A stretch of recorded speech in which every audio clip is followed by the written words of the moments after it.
Hello. Hello, everybody. Welcome to Rolling in the Isles, the show where we continue to wonder what Wranglestar will do next. Wait, Act who? accordingly. Act accordingly. Bruh. Also, a bold like theming move to adopt the term "beloved" as a group term for his audience. Then again, Metatron took on like the enlightened ones for his. Oh yeah, Enlightened Ones is Metatron. That's what he calls his fan base. Which makes it's on brand for his weird. It like, is for. By the way, it's branding. It's Noble Ones actually, which is Noble Ones. Why do I think it was Enlightened Ones? No, it's just Noble Ones. Why do I think it was Enlightened Ones? Who's got Enlightened Ones as theirs? I don't know if anyone has Enlightened. I remember someone did. Take it. No, fuck. I'm trying to not swear in the first 5 minutes. I've never actually done that with even though the obvious term would be and it's a tier on my Patreon is to be called paladins. I've never done that because it feels. I just assumed that I would take. I'm going to coin it now. The term for our group is high rollers. The high rollers. Stay away from. Don't stay. No, just stay away from D percentile systems. Gotta roll under this value. 100. How many degrees of success do you have? None. -5, same as last time. I rolled 92 twice in a row. I hate living in Glorantha on guard. What were you saying, Mark? Sorry. The collective name for my supporters is the bots. Like I call them the bots in the chat. Greetings to all the bots in the chat, yeah. It does naturally disarm the usual arguments. Mm-hmm. Yeah, chat's full of bots. But it does, yeah, when it comes to moderating it does, that's just when you do moderating it personally, it's another matter. But if you had moderators doing the work, like you can't shout, there's bots in the chat, so it adds confusion. Good chaos. Speaking of chaos, welcome back. We took a break last week, but we have returned again for the actual dungeon portion of the dungeon crawl. Oh my! Are you kidding me? It's like 4 weeks, 5 weeks. Mm-hmm. Oh now no! For the actual dungeon. Wait until the trip back. Can't you just do a little Skyrim dungeon thing where there is a conveniently located exit back to the surface just at the end? Actually, there is a shortcut we can take. It's through the Sea of Souls. I'm not sure about that. Or the Isle of the Dead, or you could, God help you, you could try going through the trenches. You can kill yourself right now.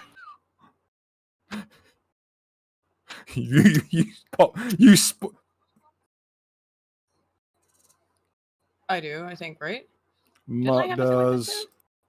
Mark provides. Oh, no, that's something else. I think Han itself resurrects. He doesn't pop back up on the surface there.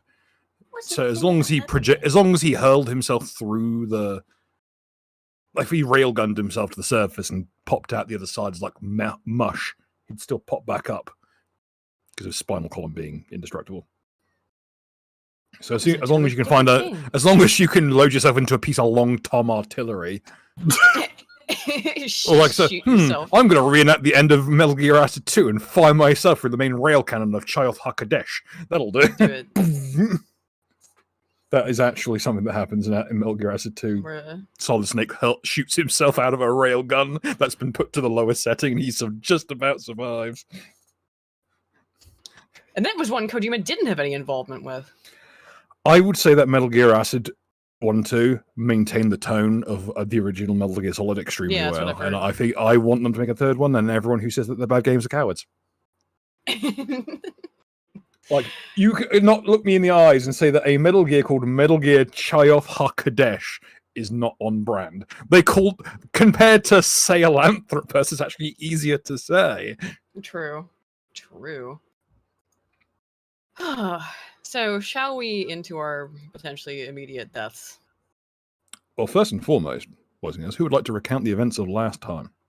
Oh, right. Not me, because it's been 2 weeks. Penny actually, to be fair, said this before the show began. So... Bro, we're all in shambles. It's a fucking it's a rough week, especially for the Euro trash amongst us who are dealing with a heat wave and horrible muggy weather. Is it? The Omni Shambles. Oh, I think it's quite pleasant. Yeah, because you have literally not moved from that spot in 2 weeks. What are you talking about? You're in literally the most insulated. You have literally got insulation foam in like 9/10 cover. It makes it very cold in the winter, and I do have a window right there. No, it and doesn't. I have a little fan right here to keep me cool. It literally cool, makes so... it warmer in the winter. You have, like, compared to the old place. I'm quite comfy. I'm comfy with the temp.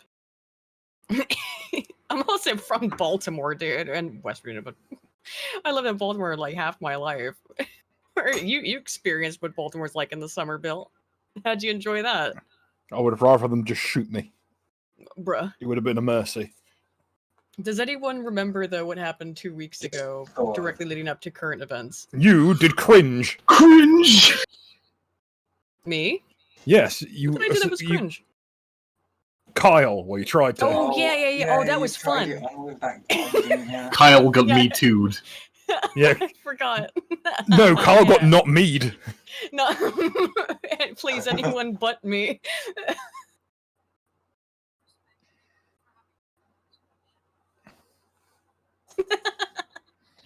Let's go. Fucking denial.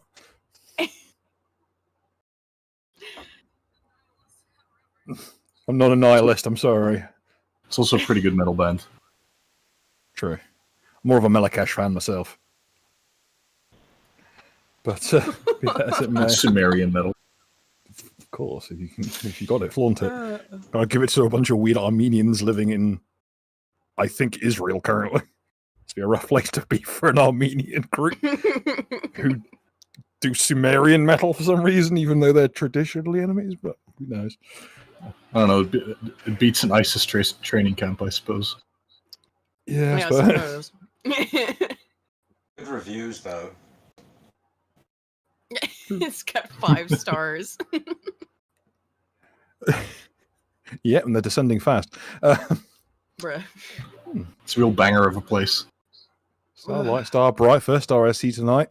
Oh, that's white phosphorus. But be that as it may, we after a great deal of running and jumping and skipping along the merry way through the twisting tunnels that narrow in places to the width of your head, so, having to dig your way through, having to evade at least one assassin, well, technically at least 2, one of whom was of the more mortally impaired persuasion. You finally bring yourself through along the railroad tracks to this place. It seems to be a large complex. Just every single facet seems to be expertly chiseled out in like these deep striations. It gives it strange. It almost looks like it was burned out with some kind of a great welding torch, rather than actually being the work of simple chisels and picks. Everything is lined with these deep metal veins of railroad tracks, and great sconces burn this bizarre substance. It's not even proper flame. It's this green glowing matter that disperses on the vectors of twisting air in like puffballs, like fungus mold. The soil here seems wrong as well. It's unusually crumbly and dusty. Like everything is just giving way under the weight of this place's defilement and corruption. And the smell is stale and musty and curdled with sweat. So, considering the railroad tracks, does this place seem particularly celestial in nature? For legal reasons, no. All right. Quite the opposite. It's not a stairway to heaven. No. There's no sign of people using electrified fishing nets to destroy the South Pacific's fisheries for no reason other than spite.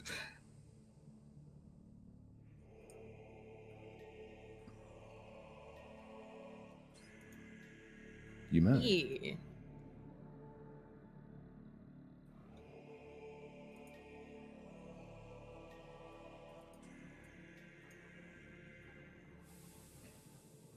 Yeah. When the question about the lighter fluid, I looked through my sheet. I didn't have anything written down, so I assume that my lantern is just out.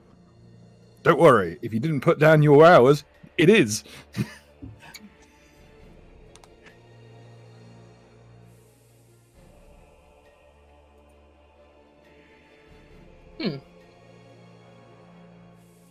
It's a bit odd. They've been changing things around an awful lot.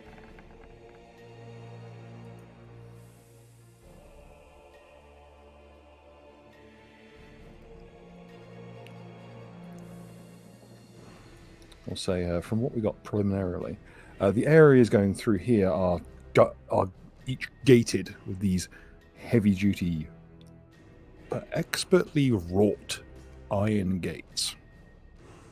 Every rod of it is twisted and like perfectly welded together. Like it was so. But at the same time, like the crudeness of it sours the idea of it being a work of art. It's like a middle manager's idea of what artwork is. It's brutalist, it's harsh, and while each piece is expertly done, it looks like it was made this well for the sake of it. A couple of damaged boxes lay around, scattered. Looks like parts of these boxes have been scavenged for places. Could be for wood to try and reinforce the corroded soil here, or it just could be for fuel. The 26 as well. The sconces are filled with some kind of dead matter covered in a glowing fungus that emits a sickly glow.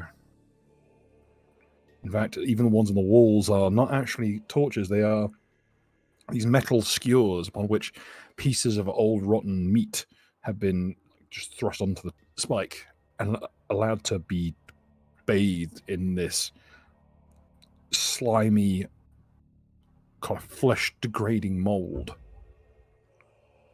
The light pulses very slightly and shimmers in the dark here. To look at it makes your eyes strain and hurt. It's just shy of proper lighting. But at the same time, very uncomfortable to look at, even for your more surface-oriented eyes. Are these red sconces, or like what They kind of light are vary. they? They vary in coloration. They tend towards a greenish tone. All right. It is definitely not red. Red would be like the easiest on the eyeballs. This is seemingly picked to be as harsh as possible. All right. Or yellow-green tone.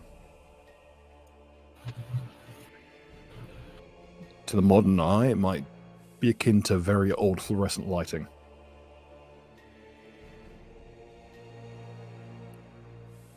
In places amongst the larger sconces, you can see what are very clearly body parts.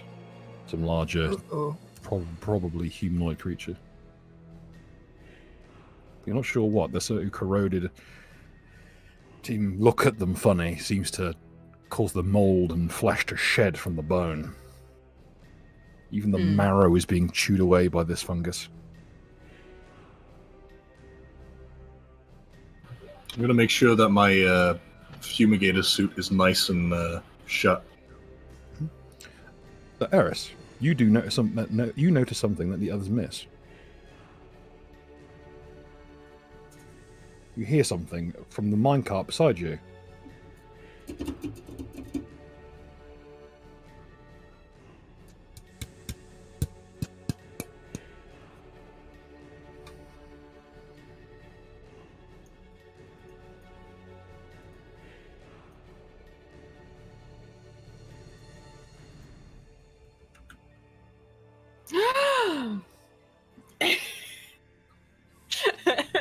It is a very tiny creature.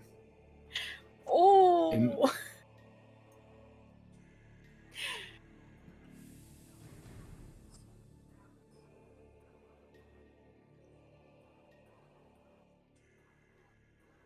It doesn't seem to have noticed you.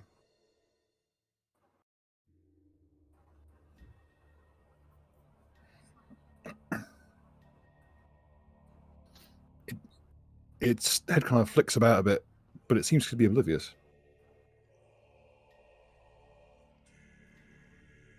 It's really dark down here. Maybe it's blind. No, it's actually quite well lit in here Oh, compared to the rest of right, the area. right. Yeah. Oh, no, sorry, I meant to hit the. That's me. Oh. Sorry, I meant to hit Control L, which is the lighting test, to make sure. I wanted to make sure everything was working hunky dory.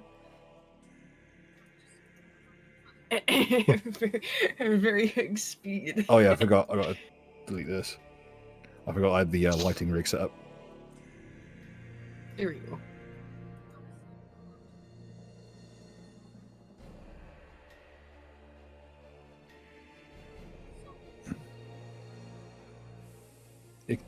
It doesn't seem, it reacts, but not as you know. It's not like it heard you. If you could roll a heal check for me, please.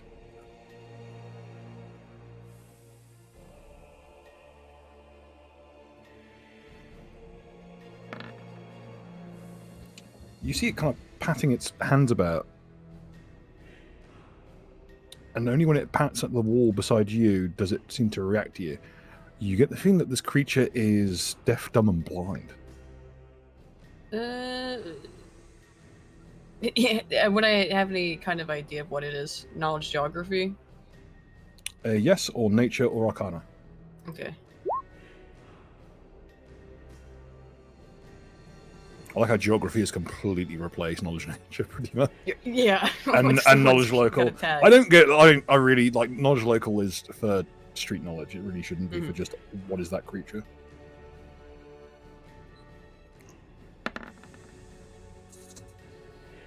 Okay, both of you know this.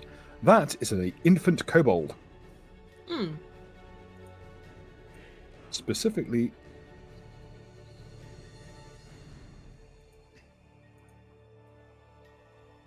we have a baby kobold here, apparently. As Neri has clearly just snuck up and been like, "What is that? What you got there?" I mean, here's the sheet for you all. Slapping.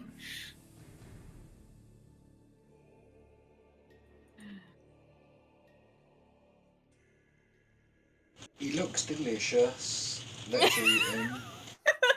Well, that's the point. No! Marky, your comrade hasn't eaten a person in a while. Not since he first entered into the deep veins. Doesn't count as I've been first person, eyeballing he's a that moldy baby. rotten flesh.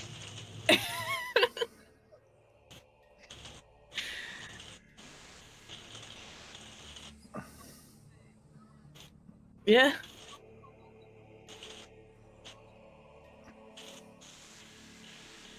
Oh, you're lucky you clarified then, because I was just about to eat.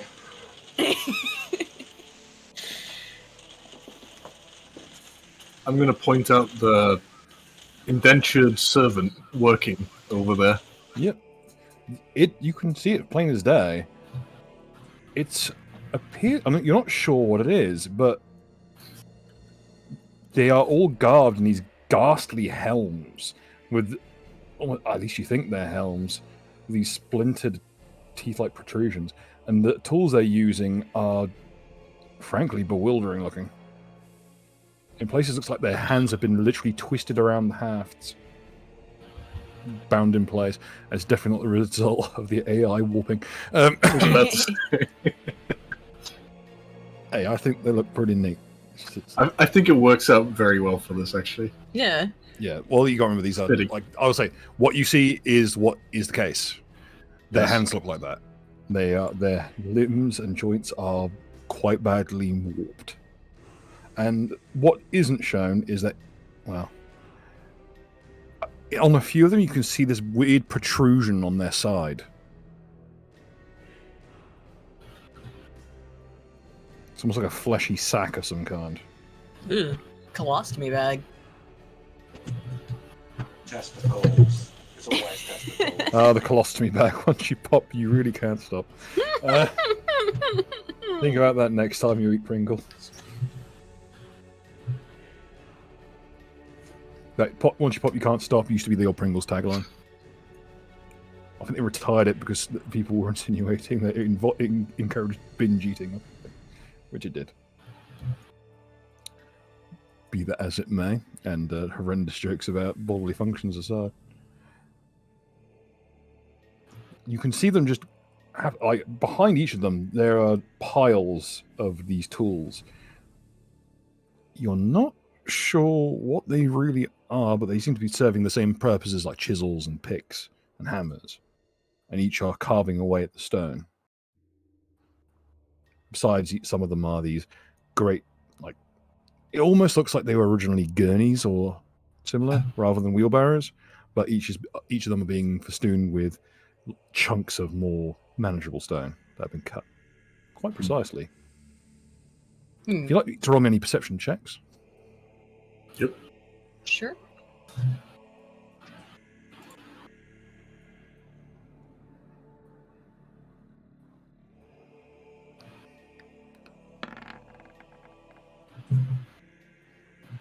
Okay.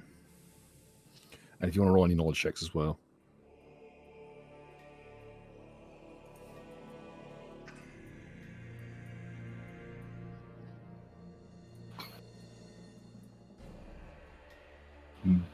Would planes work for the Underdark? Be dungeoneering. All right. With these creatures, you can use geography if you like. Sure. Okay, I will allow Arcana for some stuff as well, and religion, because some of their garb is religious in nature. I'll try geography. Basically, if you got it, roll it. Cool. Though I'd say position yourself where you would be when you're doing this, because it does factor in. You get bonuses and penalties based upon your positioning. Okay. These are kobolds.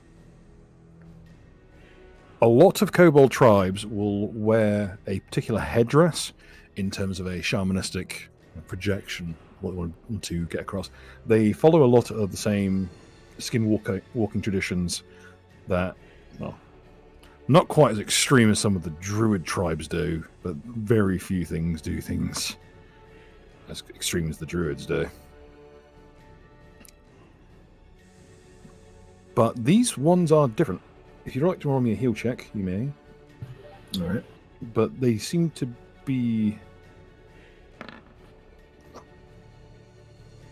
It doesn't fit the role as minor. I'll put it that way. Heal check.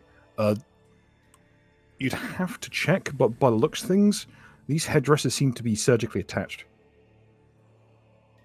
Normally they're just worn. And a lot of these plates seem to be grafted on. As you recall, the one you encountered on the surface did have was not quite bolted into his armor, but there were parts of it you couldn't get off. By the way, this might be a bit of a far fetch, but the one very ornate looking, I think it was a chair or throne, up on the surface where we found Rita having been butchered. I remember you mentioning that it was very ornately decorated in a sort of tribalistic fashion. Is it reminiscent of what kobolds would make? Like, does it remind you of this? It does set you along the same lines, but it's more like it's a common ancestor between them rather than being directly related. Gotcha. It might be that whoever was performing that bizarre rite in that house might have perhaps got them from kobolds or got them through a go-between who was dealing with them. Kobolds in this setting are not like goblins. Kobolds are actually widely quite... They are a very tribalistic and quite vicious society, but they are considered somewhat civilized.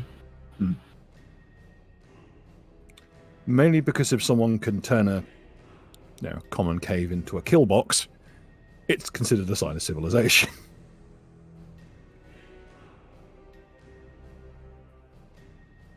For someone to have enslaved these creatures,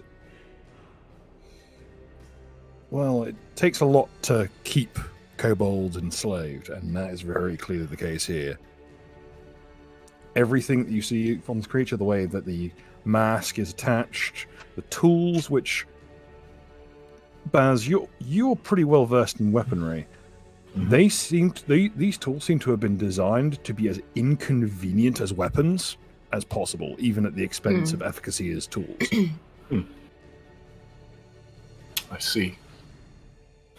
Oh, by the way, since I have constant sense evil, assessing the creature for like 3 rounds, is there anything in particular that stands out about him? Okay, the creature itself is not evil. It appears to be neutral. However, there's a massive, there's great lacing trellis work of evil that courses through its body and all over this facility. It is very clear that horrendous thing, truly vile things have occurred here. It is pouring from the walls. No. Are there any particular hotspots? At one point, you just watch what appears to be, for all intents and purposes, a spirit walk through this wall and through this one. Casually. I see. It's completely oblivious to the area, but the degree to which this area is corroded morally is just allowing undead to manifest. Great. As if it were the ethereal plane.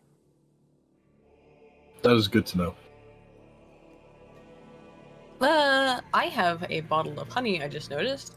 I would like to give some of the honey to the little kobold. I will just kind of open the bottle and kind of just hold it out in front of him. Give him a little honey. The second the smell of honey hits the air, its mouth opens up. It puts you in mind of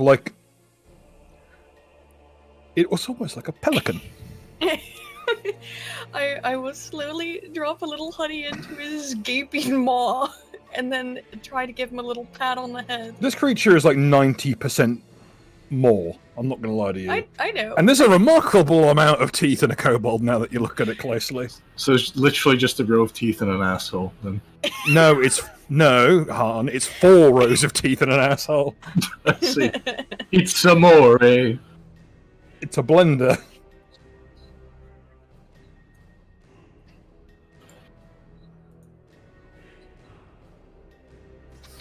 Kobolded.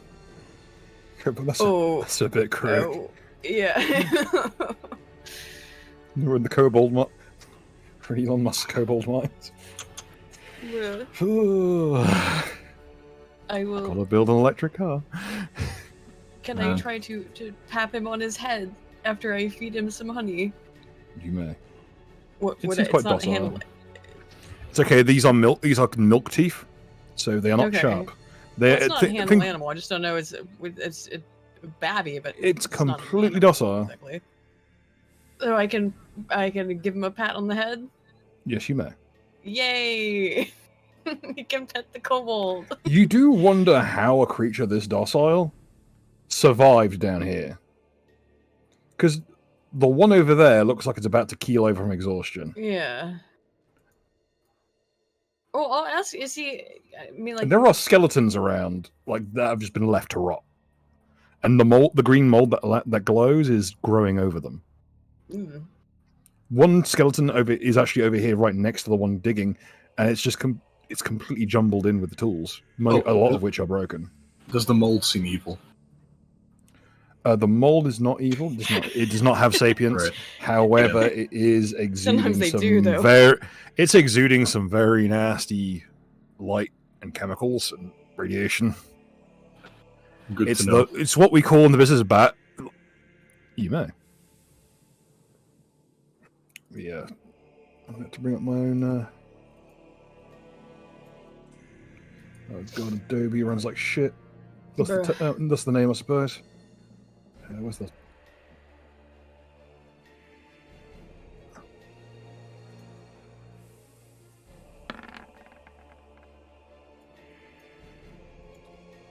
Okie dokie, let me just find the listings.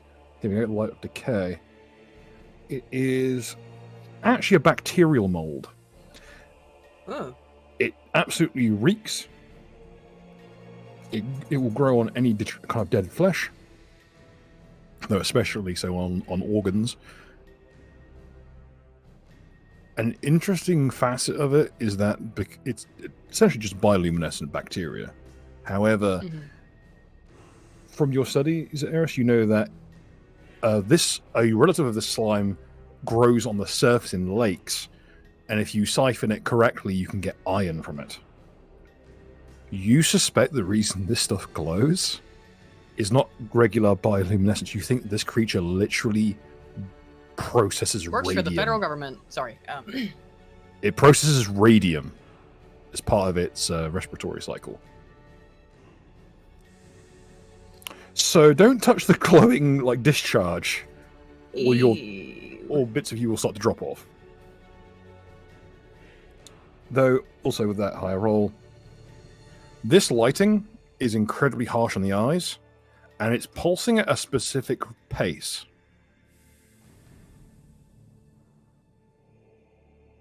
You think this might be a specifically cultured mold. If you want to roll a heal check or similar to ascertain the effect, because this is more of a medical field thing than an alchemy thing. Or Arcana, I'd say.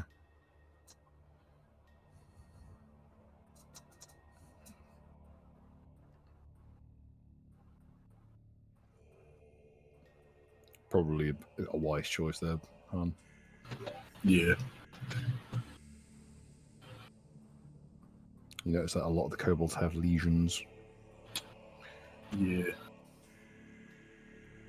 So if anyone has, with that information relayed, I'm going to take it. People can roll heal checks if they want. All right. I'd like to do detect bourgeoisie on the mold. The mold is not a member of the bourgeoisie, though it is an instrument of it. Disgusting. You do note 2 bourgeoisie presences. Actually, technically 4. There are also a lot of proletarian presences. The kobolds, of course, being amongst them. I'd like to check our little pig friend. He's a lizard. It is very clear that this creature is the child of a slave. You notice also that, despite being a kobold, it's completely scaleless. Oh. It's just completely smooth. Yep. It's also part of what's called Slappy, that and it being its main method of finding its way around, because it's completely deaf, dumb, and blind. Oh. Does it appear then that he's been put in this cart on purpose, just to keep him out of the way? Is this something I could infer?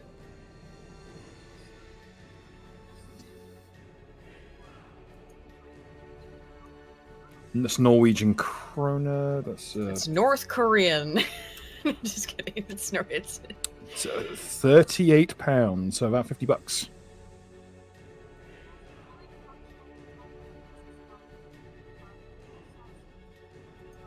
Oh shit! Thank you, Joe. That was actually already the case, but I think maybe thank you, but we'll see. We could have a mech battle. Oh. There's something very ominous about the phrasing of an exoskeleton looking for a wearer.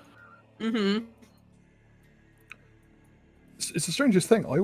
It's the strangest thing. I happen to already have the artwork uploaded. It seems you had something planned. Oh. Lamau. So, what does the heal check reveal? Okay. The heal check reveals this. The light is pulsing at such a pace, it has a hypnotic effect. Oh. If you were to be here for a long period of time, specifically if you were working, you would be pulled into the pace of the glow, and you would completely lose track of time. And would be pretty much completely fascinated with work. Oh, the little guy, he's not affected then if he's blind.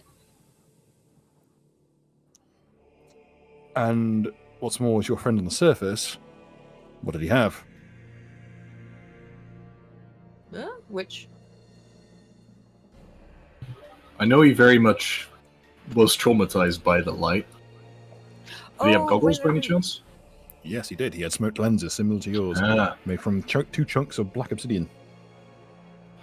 Oh.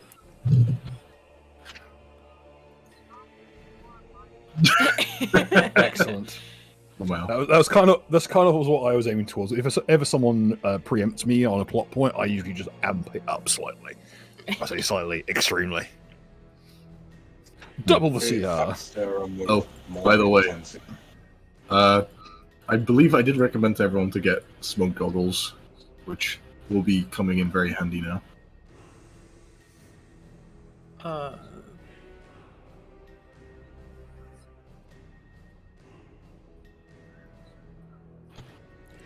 The moonstruck eyes would make you immune, yes. Oh. I don't remember when we were supposed to get goggles, but I don't I think believe we I all got any. I think we all Did bought we? them in Oh, preparation. yeah. Okay, that was Same a as you long all time got, ago, I believe most of you got respirators, or at least Yeah. something like that. Yeah. By the way, this door or this Yeah, fence gate thing, is it Mhm. locked? Yes. Does it appear to be magical?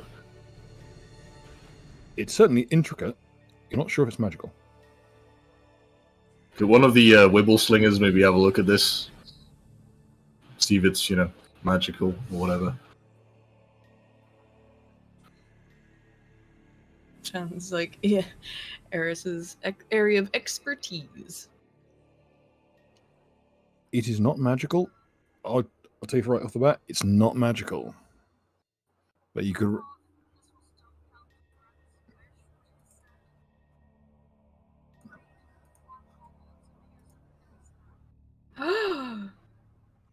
Can that be included, please? Yeah, sure. Considering you basically If it's a used small his wish. thing, I don't mind it. Okay. Yeah, in the case of someone doing like what I'd call a somewhat redundant wish, I will amp it up and I will allow like a small or if they want to reassign it. But yeah, You have conjured the kobold cake. it's pretty much just the whey bread, but it's like soaked in wine. Nice. Kobolds are pretty much immune to alcohol. A little bit, yeah. Going through clear. So, if it's not How strong is magical, the fence? You just knock it down. It is, however, magically engineered. It's very well put together, and the intricacy of it. I'm sorry makes for the your eyes audio hurt. issues. OBS If anyone wants to roll a knowledge arcana audio input or planes for that matter, should be better now. I would even go as far as religion. I'll use Arcana, and I specifically want to figure out if it's particularly resistant to magic. Oh, you can roll engineering as well, because this is a work of engineering. Alright, I'll do engineering. Hey. This lock is bewildering to you. It is so intricately made and interlocked. Most clockwork doesn't really stand up to this.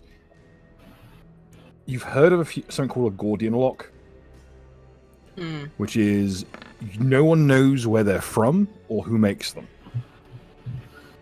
Every now and then someone will dredge something up from a river or drag something out of a crypt from somewhere like deep in the stone, and they'll have one of these locks on something. Usually, there's a couple of old grimoires and a couple of chests that this was way. Every time that they ever turn up, barring one or two more simple examples, even like the Mages Guild have had to cut through them rather than actually unlock them. Are they particularly valuable? I assume they are. They are an artifact from an unknown species. They're considered remarkably valuable. Oh, steal that shit. Can I try to use Reforge to just reforge the metal around it so that basically just it Hey. The pops lock off sound. and the lock itself is just intact? I will say, every piece of this fence could be considered a work of art in some fashion. I'm gonna just steal this fence. Frankly, Stole the fence. I will say, though, it will take you a while to disassemble it, because this is so well put together that it actually somewhat resists your attempts. In that case, But I'll solely it makes it take longer rather than stop Yeah. you. in that case, I'll solely focus on the valuable, complex-looking bits. When the way this lock moves, it seems to be some kind of central hub, and as the key would turn, all of these rods, which are spring type steel, would twist around the central hub into a spiral, and these rods go all the way out into the walls. Like each piece can I figure out the material You know. of those rods? Because I'm quite curious. Let me engineering check, please. Alright. Engineering. 29 again. Primarily, they are iron, but they have been alloyed with what you think might be a small amount of mithril. Or a similar lighter than steel substance with a high flexibility. But essentially, there is a substance called true steel, which is it only really on the surface. No one really knows how to make it. Every now and then, one of the dwarves will turn up and, if they're in a bind, they might give it as a gift for diplomacy reasons. So a very, very old island dwarf and elf artifacts are made from true steel. This is in the same neighborhood, kind of like the same way that pattern welded knives are similar to Damascus steel. Just primarily in looks. Gotcha. In that case, I will take some of the materials with me as well, in addition to the lock.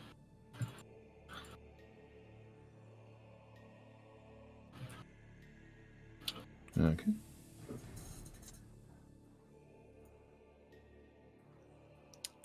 As you try and move the door, are you going to try and open it, or? I'm gonna very carefully just play with the hinge a bit, just to kind of see what happens. It is very, very noisy. Seemingly by design. The way that the springs interact with it, it's designed such that when this door is opened, whenever it's opened, the same spring steel that fits part of the lock will rub against every individual panel and emit a horrible shrieking noise, like someone running a fork down like a piece of sheet metal. In that case, I'm gonna grab some of the grease, which I have, and I'm just gonna start coating the mechanism of the hinges with it. It'll also take a little bit of your reforging magic to try and just get this done. You will also probably need a couple of shims to get between the panels to prevent them from making that scraping noise. Justin from Call to Wormegg for $20. Him saying in quotations, "Go down there and break that woman's spine." He's been watching Star Trek, bless him. Also, I would have handed Kobold cake to Neri so she can feed Slappy. Oh, I will give Slappy a little piece of. I imagine there's quite a few kobolds in here, so take a piece, and he is a very tiny kobold, and give him a piece of the cake. It is the way this creature eats is remarkably unsettling because its teeth aren't sharp like a regular kobold. Yeah. Like, look at this. We all see this one here. It's got big, gnarly gnashes on, mostly on the helmet, but also inside. Because the milk teeth of kobolds are quite blunt, because a lot of kobolds spend kind of semi-herbivorous because they're so small that they can barely even eat insects most of the time. So, what? You're watching this get mashed apart by what looks like a rock tumbler, essentially. An anime has just appeared. Ludum is going to ethereal sidestep behind. Oh, you. Oh, by the way, in here, because of the junction with the ethereal plane, it is.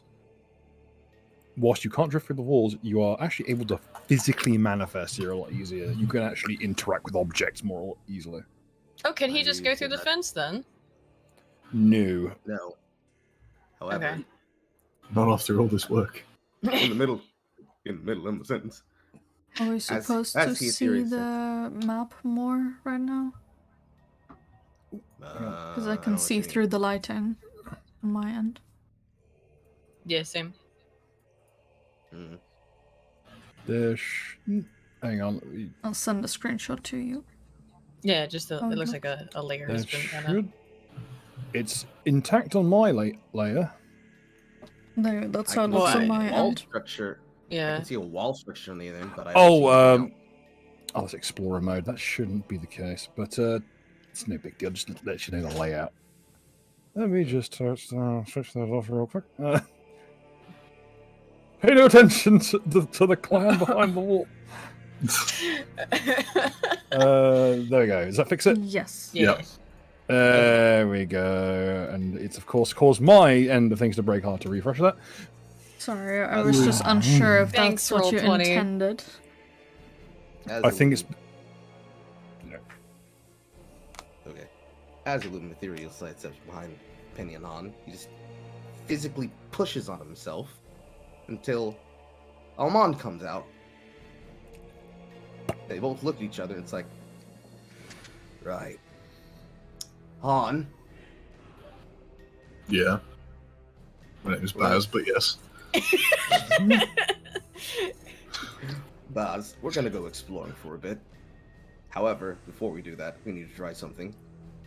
And they'll intently look at the space behind the door and attempt to theory sidestep behind the door. Clang! Oh no, I don't need to say it. I don't need to say it. Yes, that is actually the sound it makes. Bruh. It is. That was a remarkably uncomfortable sensation as you smashed your nose into a wrought iron fence, and it's one of those angular ones. It has no give whatsoever. Well, there goes plan 1. Plan 2, you break the damn thing. I think mean- it is open now because the lock has been physically removed. Yeah, I'm just trying not to be too loud about opening the door, but I Well, I suppose think that we've- ship has sailed a bit. Yeah, we've now made a loud clang. But it was more in his side of things. It's not actually that Oh, loud. okay. It's more, Yeah, plus it was it- just. It's not- it probably wasn't enough to let me- indistinguishable from the mining as well. You see another kobold wander out with carrying or dragging a very large granite boulder. Mundane Matt. Assuming the door is open. It'll- Is the door open? Yeah. Yep. He's gonna walk in. He's gonna look at the kobold at a distance, and assuming they speak Draconic, ask them, "Hello." You don't really. Do you ask? If you ask hello, it's more like hello.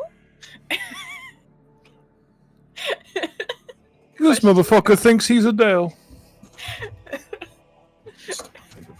Hello. Is it me you're looking for? The Is it kobold memes you're will. looking for? The kobold will turn to you. You notice that it's got no peripheral vision at all because the mask has been so heavily built up. This thing is. It's very clear these helms are meant as not just a form of humiliation, but also to restrict the movement and senses of these Awesome. kobolds. Justin from Nalthina for $2 saying, ah. Ah. Ah. Ah. Thank you. The for creature kind of looks up wearily at you and just inclines its head very slightly.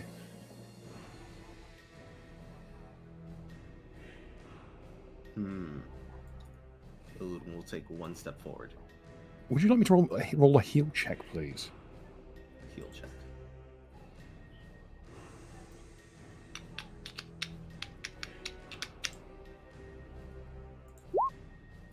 Good portal. Yep. I'll roll to 8. No. Okay. Between the two of you, these creatures have had their jaws wired shut. Fug. Or rather, not shut so much as in place. They've been wired directly into this mask. They've got no ability to hold their breath. or to prevent themselves being exposed to chemicals. Which might, and also, you notice that the same has been done to their eyes. I was just about to Very say, hard it's to like see. Was that Mark? It's like, you know, when people put toothpicks in their eyes so they can't close them. It's like that for noses. But then yours is Every hole in their face has been like wired open. The exception with the eyes is that their third eyelid that covers the translucent third eyelid that kobolds have has been left in place so that their eyes do not literally wither to dust. Oh. But it's very clear that the inserted shims, well, for one, they are built into the armor itself, so they're completely static, and they are sharp. This creature attempted to forcibly close its eyes just through brute force. They would essentially be... the eyelids would probably be sheared off before they gave way. Bloom's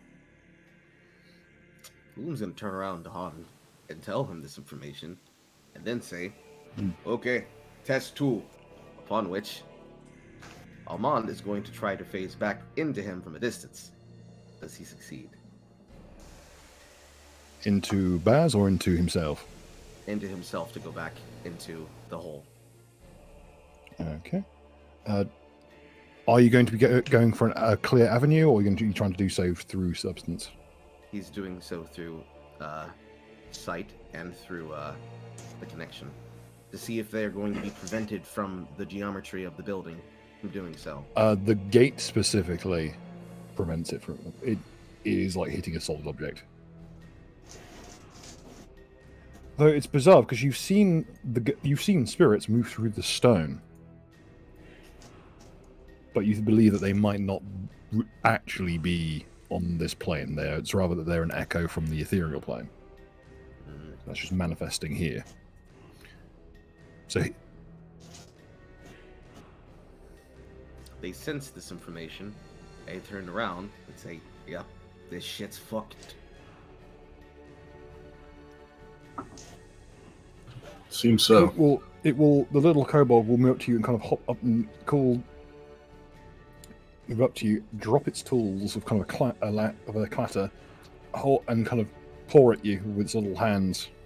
What remains of them, anyway. You notice that it can't actually drop the chisel in its left hand because its hand has been physically fused around the grip of it. It's kind of just patting at you. Switching gears, Almon's going to stand in the open position of the gate, closer to Han. He looks over at Han. Boss about to try to translate. If something happens, feel free to fucking holy smite him. No. No problem. He then gives you a pause. You know why, right? You hear it suddenly go, and after that you hear that, you see a third to the south.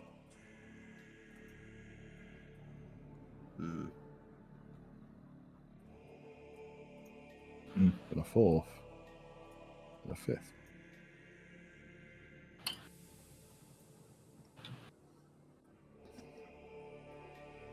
Perhaps if we emulate their movements, they will pay us no mind. Almond responds, Boss had a different idea.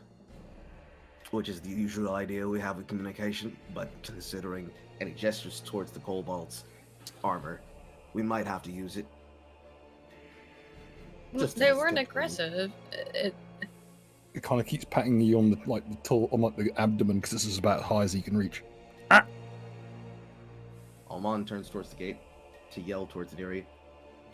If they can solely communicate and we can understand them, it's useful and worth it.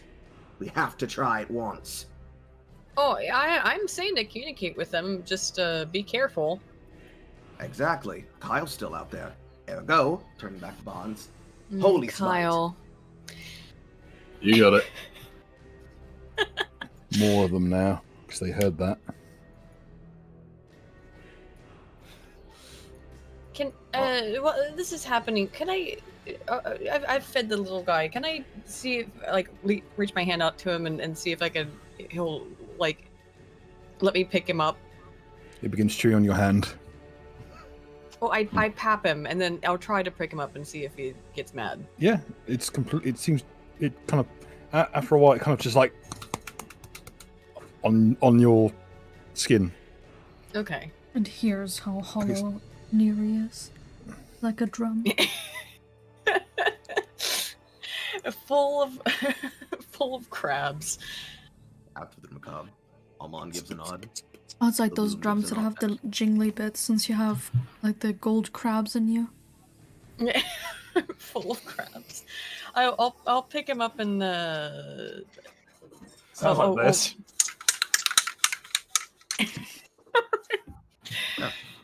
Yes, I have a can of ACF 50 anti-corrosion spray next to my desk. Guys. That's normal for you. After I'll this just- macabre, I'll pick the little Try guy up clean the though eyes. and head in this direction then, I guess. Since this appears to be where things are happening. Okay. Whilst it's with you, I'm going to leave it in there for now. But it is Yeah. with you. I'll put a note in you. The mark will be if you can stop moving, so it will stop resetting your character. Sorry. Okay, I'm gonna go with the Halo and Wings icon. Yeah. after that macabre, Almond gives a nod. Eludum gives a nod back. Eludum turns towards Baz. Okay, seal off the cavern for a second.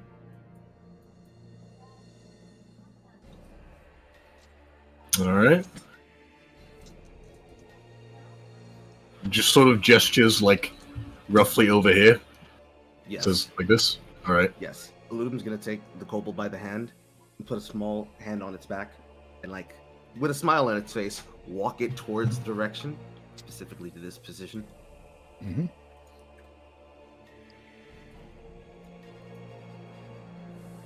All right. Sealing. Creatures. Yes. Justin from Joka for 20 Norway crowns. Them kobolds be bound Gonzaza style, ain't bussin' for real. Oh. No cap. Thank you. Translation. Very cool. Captain. Maybe they deserve this.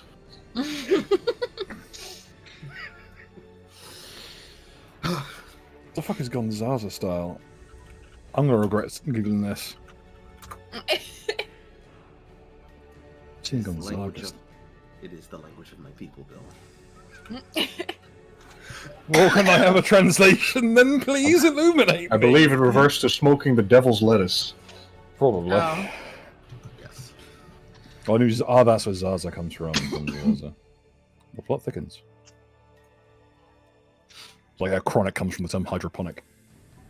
But apparently it was so strong that Snoop Dogg couldn't remember it properly. Almond, Yeah. like, That's what he says. Almond- Imagine being the white guy who comes up to Snoop with the first batch of hydroponic hash and sends just him like- sends him directly into space. Into the astral realm, yeah. Almond waves to the small kobold, speaking in Draconic. Hello, buddy. And then, as he does so, Eludum just politely puts a hand through the small of his back and holds Oh. onto his spine for a bit. There's some unwelcome fucking things in here. It's like putting your hand down the back of a sofa and finding something sharp. Oh. It is clear that someone has twisted around this creature's insides in a way that is not natural. Its intestines are looped around its spine. Ooh. In response, You know what that bag on its side is. It's whoever did this to this creature has herniated most of its guts out of that little pocket and pulled it into a knot. So, Oh, so it there's wasn't a totally off with the colostomy colostomy bad. This creature, Fuck. if it tried to eat of its own accord, would die. Oh, don't give it any of the kobold food then, I guess. And the knot makes no sense. It goes in directions that make absolutely no sense whatsoever. It makes your head hurt to even, like, you're feeling around at this, and it's unwelcome, even with your ability to phase through the flesh. It's like some kind of bizarre funnel cake of flesh. Ugh. It makes no sense. It should not be able to fold around itself like this. It's a continuous piece, but it loops back in ways that shouldn't work. There are parallel lines that touch. Can I roll perception to dissociate from those facts? Well, only Armand is actually privy to this, as he's the only one with the. Unless you have some kind of healing site. Or But- unless we're all on the network. Those of you, and Armand's you're sharing not- it. most of you, I should You are know not in the again. network. No, those of you I'm who are in not the in the immediate net. vicinity can see the gut pouch. And you know, if this creature took too hard of a knock in the armor it's wearing, this gut pouch would shear off and it would bleed to death, Oh. and it would be nearly instant. Whoever did this to make this creature as so it could work, but if it tried to fight back, it wouldn't stand a chance. We need to fuck with whoever did this to them. This is repulsive. And it makes no physical sense. That the knot that it's been tied into, it's like the knot that makes up the lock. It is physically impossible. Ludum It makes no starts- geometric sense. In response to this, the Ludum starts to pull his hand, faces his hand back out of his back, reassuringly patting him on the back, and as he does so, he keeps taking steps and motions to Han to move backwards, while Almond also makes space for them to move backwards. Kobold outside of the gate. Well, the gate's open. I mean, As soon as it Yes. gets on the other side of the gate, it looks at the flames here and just kind of zones out. you know. Like the Ludum then shouts back to Han, seal the rest of the passage. Very well. Baz, as you start to seal the passage, you can hear on the opposite side of the wall the clattering and clawing of the rest of the kobolds. It sounds like they're trying to get out. Well, let's not leave them locked in. They're trying to escape. I think it's because Clearly. they're no longer exposed to the light.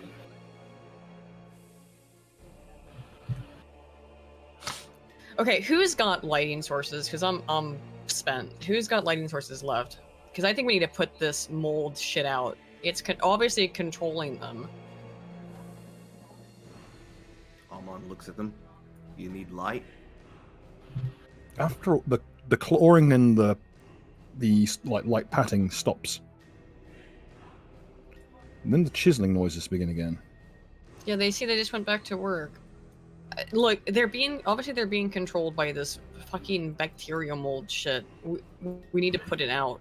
I know it's the light source here, but we need to put out these braziers. Almond responds, before you do that, can we at least finish interrogating? Interrogating? We do not know if they are hostile, even if they are incapable of fighting back. We also don't know, and he puts his fingers out like something else is watching through the eyes, if we are being witnessed through their eyes. All right. I'm gonna do something really stupid and scoop up some of the mold and wipe it on my forehead. Well, yeah, he's a Take a step radioactive to the side. vampire. It's only make him stronger. No, I'm hoping to enter a mind battle with the mold and gain control of all of the people. Yes. In response to this, Almond shouts out, "Why don't you eat it?" What? Oh, eat it. No, it's you know, like, mind battle, like no, stomach battle. because you know, like there's massive fungal systems that people think are like essentially somewhat sentient on a way that we don't even comprehend. There's like it's miles and miles of fungus that exist in real life. So yeah, do a mind battle with the fungus. Okay, so far your eyes hurt. It is become evident that this mold is not sentient or a network of some kind. However, it is pulsing with that glow is that pace of glowing. It should be just continuous because the bacteria is emitting radium. but this has rhythm to it. It has that pace. It has that strange kind of lighting intonation. Is it like a heartbeat? Not quite. No, it's too irregular. There's like the pace is More like jazz. yeah, like acid jazz specifically. Soft contemporary acid jazz. I don't think you can I don't think you can have contemporary acid jazz. Yeah. It's kind of it's like saying like, oh, it's a contemporary acid western. Like, contemporary to who, motherfucker? There's a The whole, only thing El Topo's contemporary to is No More Heroes because it directly inspired it. Bruh. there's loads of like Soviet jazz. And I quite like it because it feels like an oxymoron, like it shouldn't exist, like that another time, Soviet jazz. It's like polka metal. Oh, I forgot about polka metal. I enjoy it. And now I've been reminded. And polka rap. Right? The future we could have had for a Weird Al Yankovic. Anyways, Ludum gives a motion to Armand and tells him to look towards the back of the path to make sure we're not being ambushed. Gives a fucking stern salute, then turns in the direction with his eyes glowing fiercely. Ludum calls out to Penny. Penny, can you come here, please? Oh, Ares. Yes. Ares, can you come here, please? What is it? I need you to do a heal check on the kobold while I am asking it questions to make sure it does not convulse and die. I mean, I can do a heal check. If you would like to help, that would be great. Sure. This one right here. Yeah. Yes. Oh man. Oh, don't worry, no. You have an advantage over everyone else in that you're technically a key user. And as a result, you can look at this creature's key lines, and it looks like this thing was put in a tumble dryer. It is like someone took a barbecue fork, jammed it into its soul, and twisted it round and round like spaghetti. No, it's like that one omelet people make. Yes. Oh yeah. Ludum then turns. Oh, sorry, go ahead. This is not the kind of key map you'd expect from a person or a humanoid. This is the kind of key map you expect from like a railway map of West Sussex, not a person with a functioning Kundalini system. It's a blueprint. If this creature tried to bind a veil, it would literally combust. And I don't get this sense from the baby one, right? No, the baby looks completely unmutated. The only difference is that it has, it's deaf, dumb, and blind. It's got a disability. As a result, its chakra doesn't. Don't go down that line. We can't fight. We cannot take on Keith. We can't take on Keith Moon's estate. It is not a wizard. It is not a wizard pinball or otherwise. Okay. But its key flow does not go to its usual sensory organs. That's the only thing. Okay. Ludum gives two small commands. On, eat some of the mold. What? Excuse me. Baz. Excuse me. Wrong person entirely. Mock, eat some of the mold. Baz, smite at the ready. That's the idea. They just go, no balls. What a strange image. It's just like, it's just, comrade, just eat this mold. Didn't he just eat some of it? No, He rubbed it in his face. It's kind of trickling into his eyes a little bit, I'm not going to lie to you. Looking a little bit Are like. you really sure that's a good idea to just ingest some mold in this that's clearly controlling these kobolds? Nope. If you want to try, comrade, be my guest, but I don't think the 5-second rule applies anymore. Comrade, the mold is starting to get in your eyes a little bit, so if you want to prevent that, you'll have to act now. Guess I'll wipe it off my head. Okay. In response to it's just all over your hands now. I think I will eat some just to see what happens. Just see what it tastes like. Roll me a fortitude It could be save. hallucinogenic, who knows? Oh, that's true. You could trip. Does socialized medicine apply to this? Yes. All right. It's that thing like where lava looks tasty to some people. You know what I mean? Delicious. Like lava lamp lava. You know what I mean? You were like, lava looks really good. Drink the glow stick. Do not drink the glow stick. I hate the fucking Marines, I swear to God. Throw a glow stick into fire, can- have it explode. Can put it in the microwave and then have it explode in your eyes, and then your dad walks in and says, "What the Inject the glow fuck? stick juice. Do not inject the glow stick." Looking like you got cummed on by an alien. I say, like, it's got fucking Alem out. But it's like, okay, first of all, could the Kid Cuisine Brigade, that is the Marine Corps, please stop devouring random fucking items? Secondly, as you consume it, it just tastes vile. You are literally ingesting detritus covered in mold. And then, suddenly, everything kind of bends slightly. Do we notice anything different with his stance? Does he look like he's falling over? His stance is a bit... He's standing in a very wobbly way. Oh, you just doxed my address, bro. Wobbly way. That lava does look quite delicious in that picture, actually. It does. Amon turns his head in the direction of Mark. Hey, Mark! You know, okay, buddy?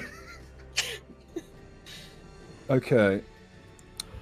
Do a thumbs up.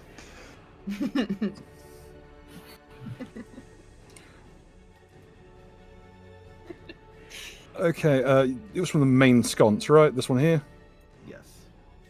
Okay, the bigger issue is that it's not the mold or the slime, even though you shouldn't eat radium, kids, so you really shouldn't. Yeah. It's the fact that I put on the marker for this sconce specifically used as a dead drop for one of the kobolds is drug stashes. So I get to roll. Let's roll on the. Let's roll on the random what's in the pockets table for this region, and we'll see what you just ingested. Because the debris will really dictate what kind of bullshit you just put in your mouth. Oh boy. I sure wish that fucking Adobe didn't live up to its name. Jesse, I have consumed methane. Let's search the body check. Here we go. Could you roll me a D100, please?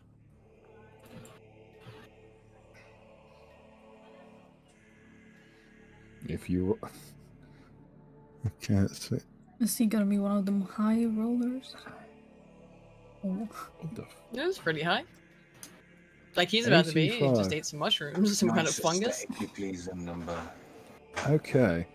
Result 85.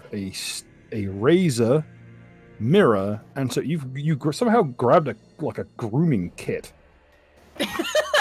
Starts munching on the You've pocket eaten- mirror you- for the kobolds. As you chew, it's like as you spit out like shaving soap. Looking down underneath all the rot, there is. It appears as though a gentleman's shaving kit has been stashed. This seems to be. You're not sure where this is from. This appears to be a human kit.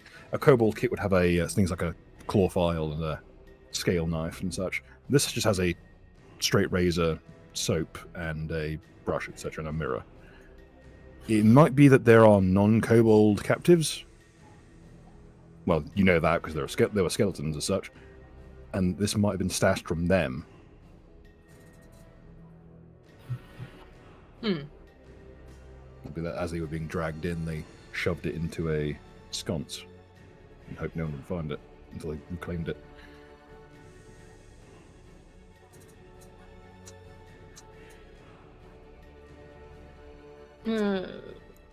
So that's how you find that.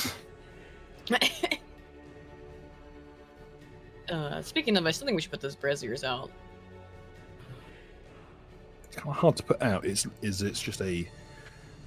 It's not like a fire. It's just a substance that glows. I know. Well, there's got. You know what we could always do is drop a boulder on them. Okay. As you discuss much of that, I'm going to make a quick trip to the gents. I shall be right back. Do roleplay amongst yourselves in the interim. Okie dokie. I don't trust these braziers. Obviously, I think braziers. I don't know. Brazier, I guess, is more sounds like a Brazzers. brazier. No. Brazzers, yeah, brazier, whatever. Oh, it's a word that I've almost never heard pronounced. I've only ever seen in written. Listen, So I'm not even gonna attempt, you know. I was about I know. to. I was like, No, I- nah. Brazier. I think we gotta put them out, and if we can't stop them on like normal light or like a normal Fire fire, just put a boulder on it. I'll pick up the boulder and Put put a it on it. kobold in. Well, No. I might suggest that if we proceed, I reckon it should be alright if we just mimic their movements. And if any of them look at us particularly funny, we just shine a bright light in their face. Not very Well, fond of that. Yeah, I guess so. Would you prefer we put a bright light in their eyes? We can put a bright light in their eyes. Huh? I mean, if it doesn't kill them, We could just run past them while Bill's out of the room. quick, the DM's not looking.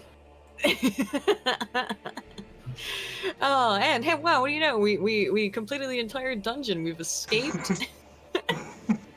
That was easy. I mean, whew, that was a real difficult adventure we just went on, guys.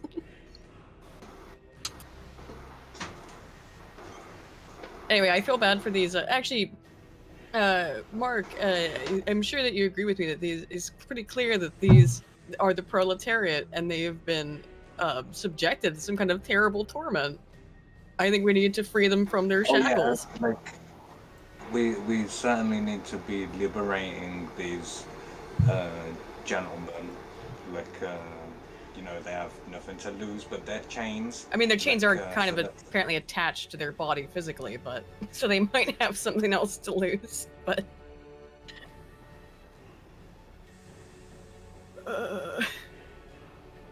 maybe we can get the. Yeah, my intention is also to free all of these dudes and then eat that little lizard pig fella. No, don't eat him. He's my friend.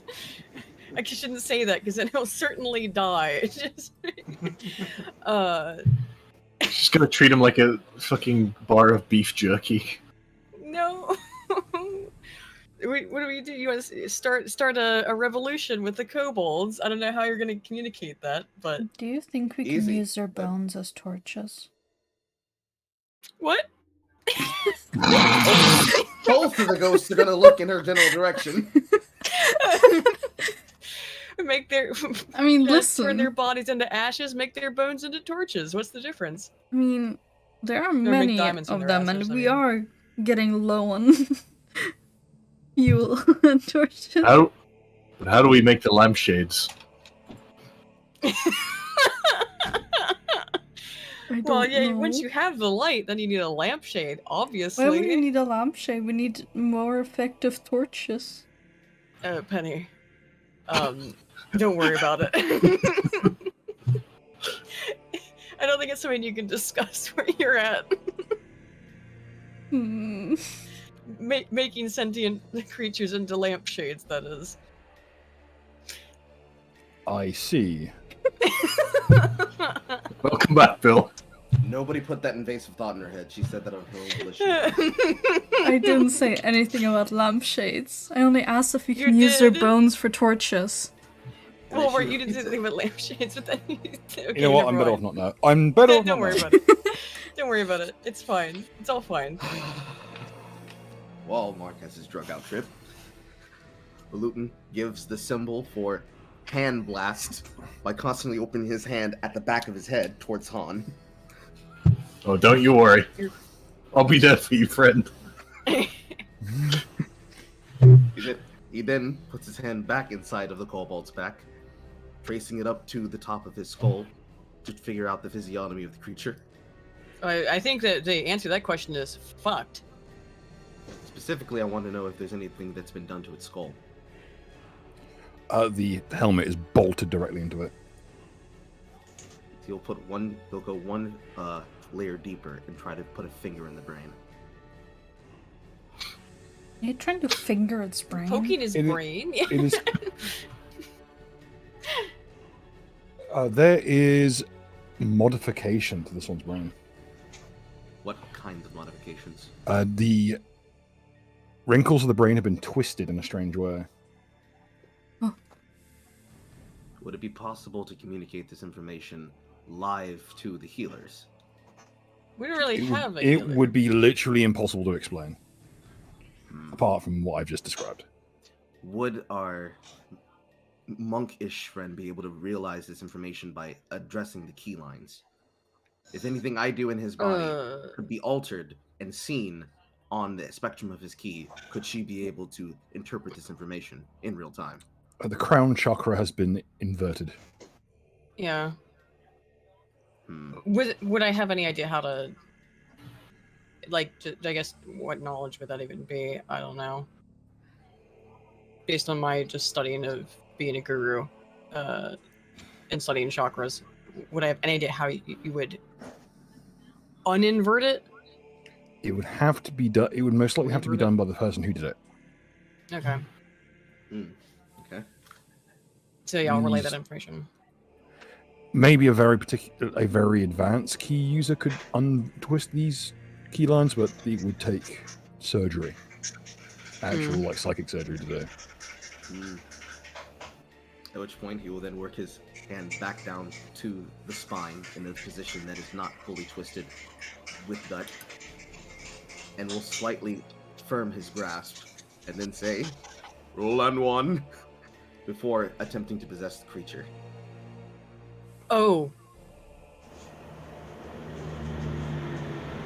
Okay. Yeah. It is impossible for it to prevent you. It automatically fails.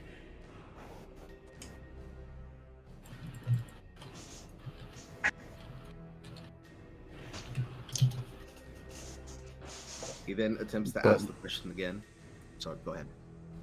The downside is existing inside this creature's frame is very uncomfortable. It's like kind of like wearing. It's not like it's wearing a shirt a few sizes too small. It's like wearing a weirdly cut, like it's a poorly made suit. Like it's not fitted right, not tailored correctly. Illumin then attempts to ask the question again, rolling through common and then draconic. Hello? Do you understand me? Affirmative. I apologize. Not the word affirmative, but an affirmative reaction. I apologize for what could possibly be an uncomfortable experience for you, but I am attempting to get information before we go deeper. If you can communicate with me intelligently, please do so in a way that you can tell me an affirmative and a negative. Affirmative. And can you give me an action to signal negative? You get a negative response. Good. It's kind of a high and low tone, respectively. Did you once have a name? Inconclusive. I don't remember. Were all of the kobolds down here a part of a single tribe, or were they kidnapped? One tribe. Was every member of the tribe taken?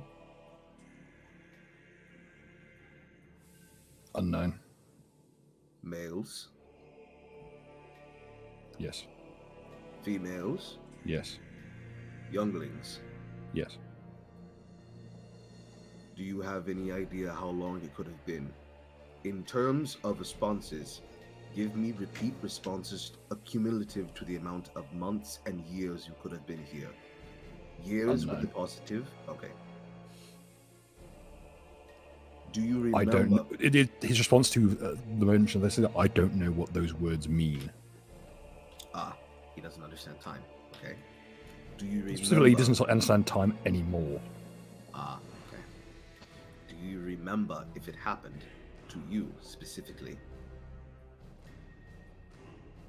No. Were you born down here? I don't know. Has there ever been any other contact with any other species that you remember? Yes. Other slaves. Were there anything that seemed like slave masters moving among you? Yes. Were they human? No. Were they, and he tries to communicate this best he can, seemingly machine-like rock dwarves? Yes. This information pisses off Alutin, upon which Amon's mouth says, they had this done to them by the rock dwarves.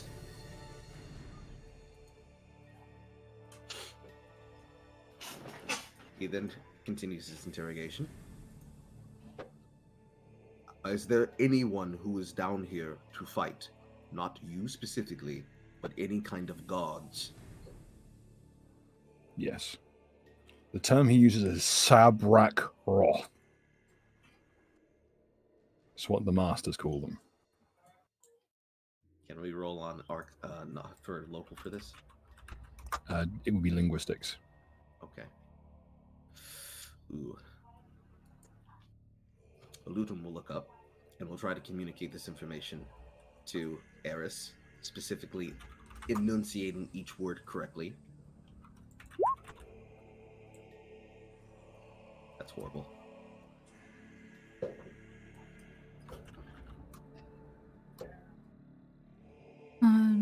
Do I know what he means by that word? Do you speak Dwarvish? No. What languages do people got? Common, Sylvan, Terran, Celestial, Abyssal, Aklo, Enshpato, Ignan. Does anyone have linguistics? Yes. Yes. My roll is very low. You got linguistics? Roll it. Even if you don't have it, roll it. It's an in check. You might have picked up a few words. Okay. God damn. Okay. 28, you know what that means precisely. 20, you not get that idea. Sabrak Roch literally translates to the broken dead or the broken ending. Oh, fun. I will say that out Or- loud for the others to hear.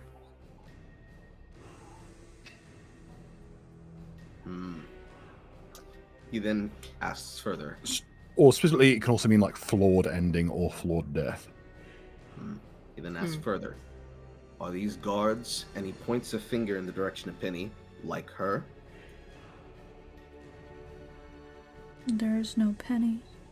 Excuse me, like Eris. There is no penny, only Zool. Sorry, Eris. For reference, Eris is 4'9". Height, yes. Yes. Everything else, no. He then Heavy, okay. He then armored. okay. He does a come hither motion. But these to are deep Amon. dwarves or some shit, then. Also, Rock and stone. he then does a come hither motion to Almond, but every single time he inches his finger backwards, Almond seemingly is pulled against his will. And then he does an about once over and turns him in the direction of the kobold's vision. And then asks, are they like him?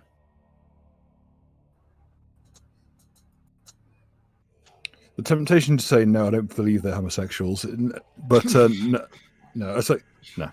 And in what terms specifically do you mean?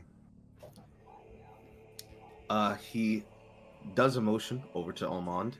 Almond tries to take out an object, something from the sack, something that has juice in it, and tries to cut it open and squeezes it. Do they bleed They seep. blood? Oh, God. They seep. They leak. They leave slicks of black, oily mixture everywhere where they step. This is some They- deeply corrupted shit, man. Ludin then nods. On. They are guards. They are undead. Good. don't think continues. that's good. He then continues, pushing Almond with a finger pointing in a direction like he's pushing something away from him, and he physically moves back to position then before turning him back around to his guard post. Do you know how many are in the area?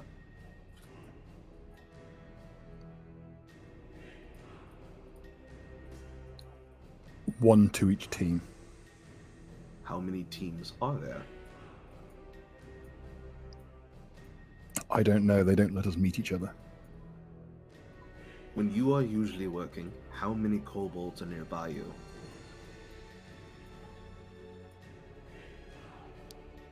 Usually, we're in groups of about half a dozen. He then turns around to Han. There is He doesn't. I was say he did not say that. He visualizes that, and that's what you glean. Okay. This is a this is a very broad mixture of actual draconic words and visualizations. Okay. He then turns to Han and communicates. There is at least 1 to 2 guards for every baker's dozens of kobolds, but we do not know how many kobolds are usually in one particular area. And he will then recall them knocking on the wall. From what I saw, there were at least 7, including him. So there is at least 1 guard nearby. That's good to know. Oh, by the by, I thought of a potential way to help these kobolds regain their senses.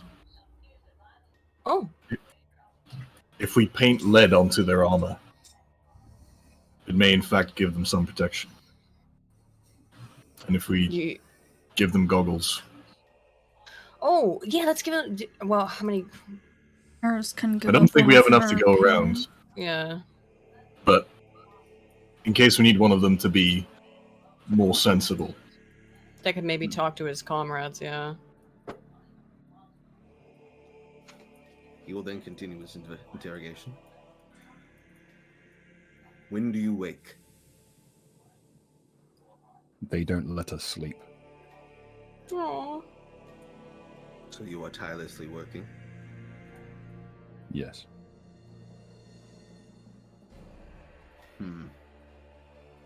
Do you know how many sections of this area there are?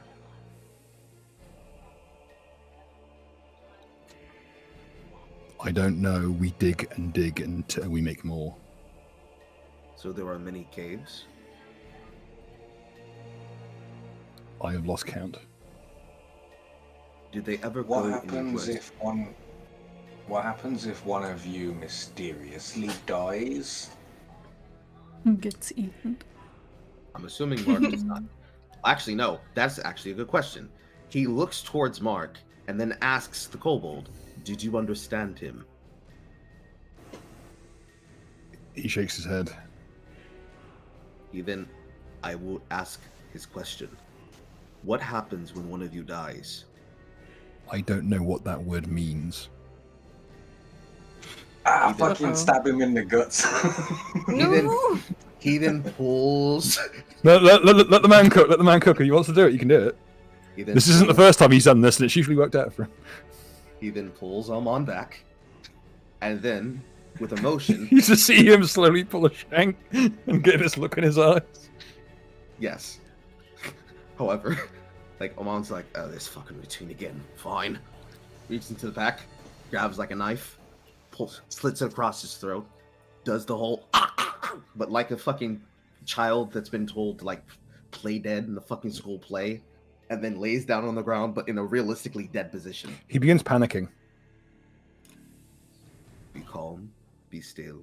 He is undead. He is not dead. But this is what I need. I don't know what that means. When that happens to them, they start following masters. What do you mean by masters? They listen to the things. They The follow guard. orders more than The guard. usual. They Okay. They follow orders of who? The gods?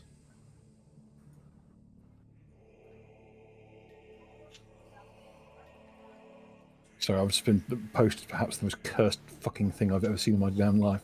Thanks, Captain. You up the good work. God damn. Sorry, say that again, please. That's a train of thought. Captain also sent a Just an animated emote for $5 as well. Time to upload this one. Really looking forward to having this one on my hard drive. I really wish the file name wasn't that.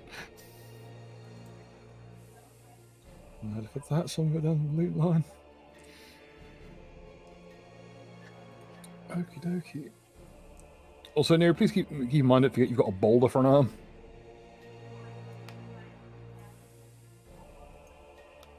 All right. Yeah. I forgot about the boulder for an arm. Well, I mean, So be careful petting the fucking kobold, otherwise you're gonna evaporate it. I've been petting him with my good arm, with my strong arm, you know, the whole time. It's my left arm. It's my left arm. My left arm. That's the boulder. Yeah. So I've been petting him with my right arm very carefully. I'm wearing a hoodie, so I have placed him when I'm taking him with me. I've placed him in the little hoodie pouch. Yeah. So he can peek out and stuff. Eludum restates the question. When they are and he gestures towards Almond playing dead on the ground, who then puts his finger back across his throat to remove the line that is not a wound. When they are like that, they start taking orders perfectly from whom? All of them. The gods? Yes. And the masters. How many kobolds do you know have been like that? We don't know which ones aren't. The masks stop us seeing. Alman then turns to Han. We can't tell each other apart anymore. Alman then turns towards Han and just walks through Eludum. I fucking hate when he makes me do that. Okay. The kobolds might be undead. They don't know who's not and who is because they can't see past the masks. When they die, they take more efficient orders from the gods and who the masters are.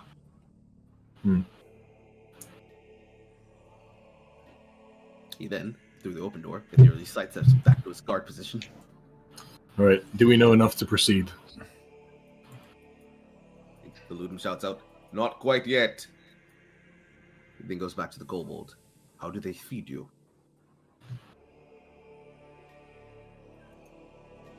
The pale things collect us around in our clutches.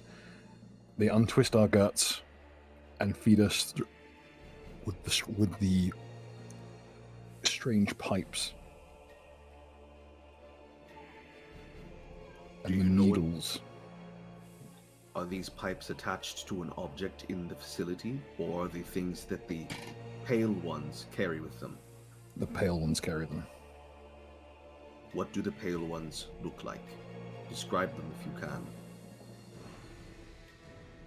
can. He points at the knotted up flesh. What else? Something And on the makes ground? he takes a twisting motion with his little clawed nubs of hands. Are you saying that they look like intestine flesh twisted in knots? He nods. The Ludman turns.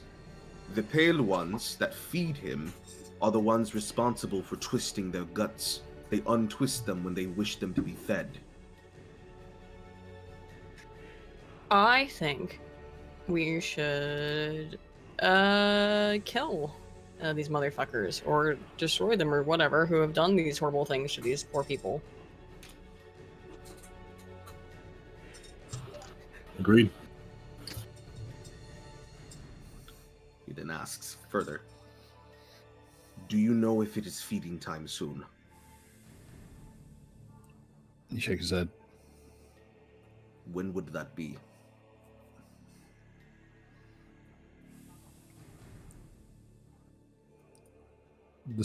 He's okay. Let me just double check my notes real quick. I need to double check a name. So they might not have any real concept of time. I mean, they live here under the ground. They might not have a concept of time, but there might be some kind of signal that is used to tell them when it's time for feeding.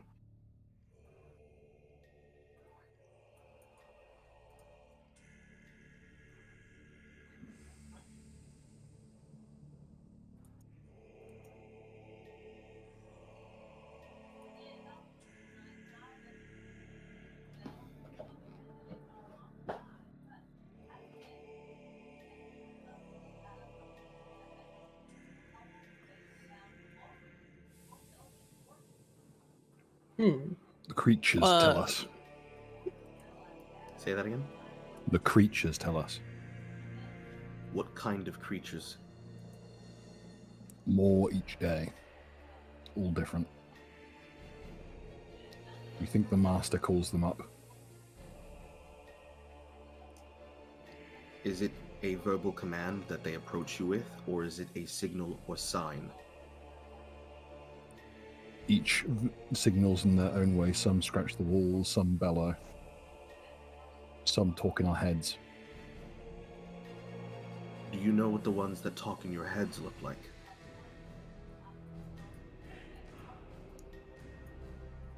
They look similar to the pale things, but taller and clad in metal.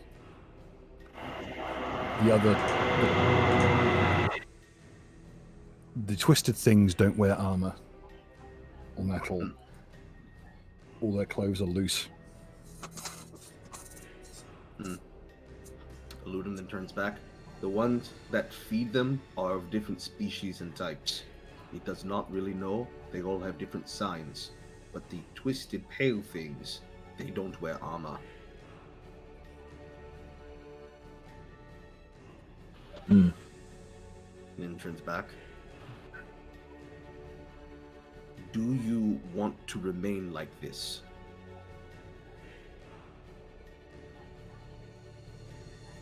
Is there another way? Would you like to be free? I don't know what that means. Would you like to be able to leave this place? Yes.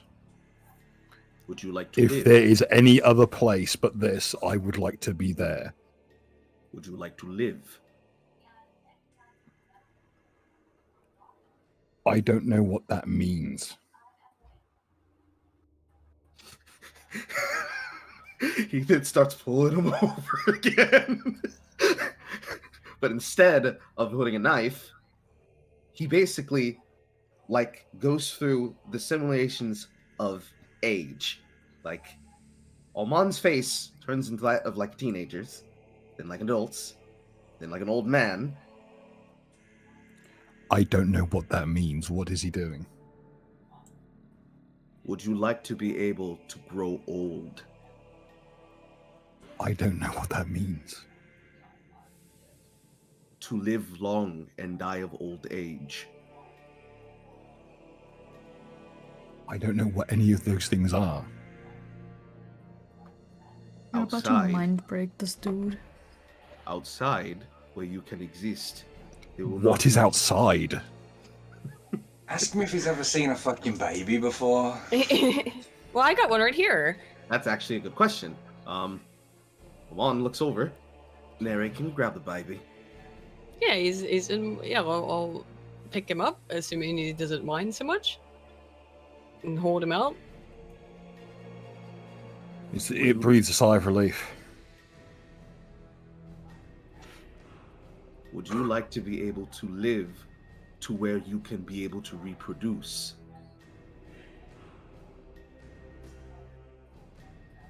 We reproduce whether we like it or not.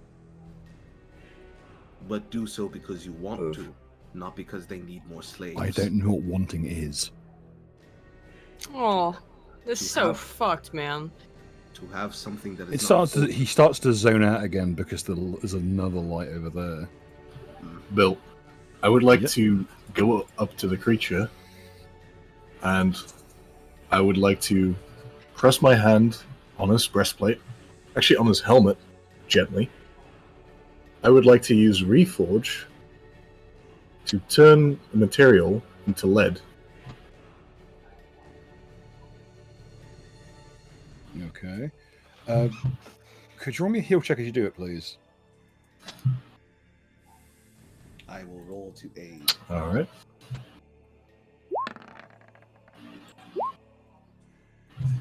Very bad aid. Okay. So you elect not to apply it to the rivets, which are in its brain, which that would be No. very bad. So you just catch yourself if you do that, and its head kind of slumps on its shoulders with a much denser material. Eludum will reflexively Heavy. put will put his hand under his chin so that it doesn't compress his spine.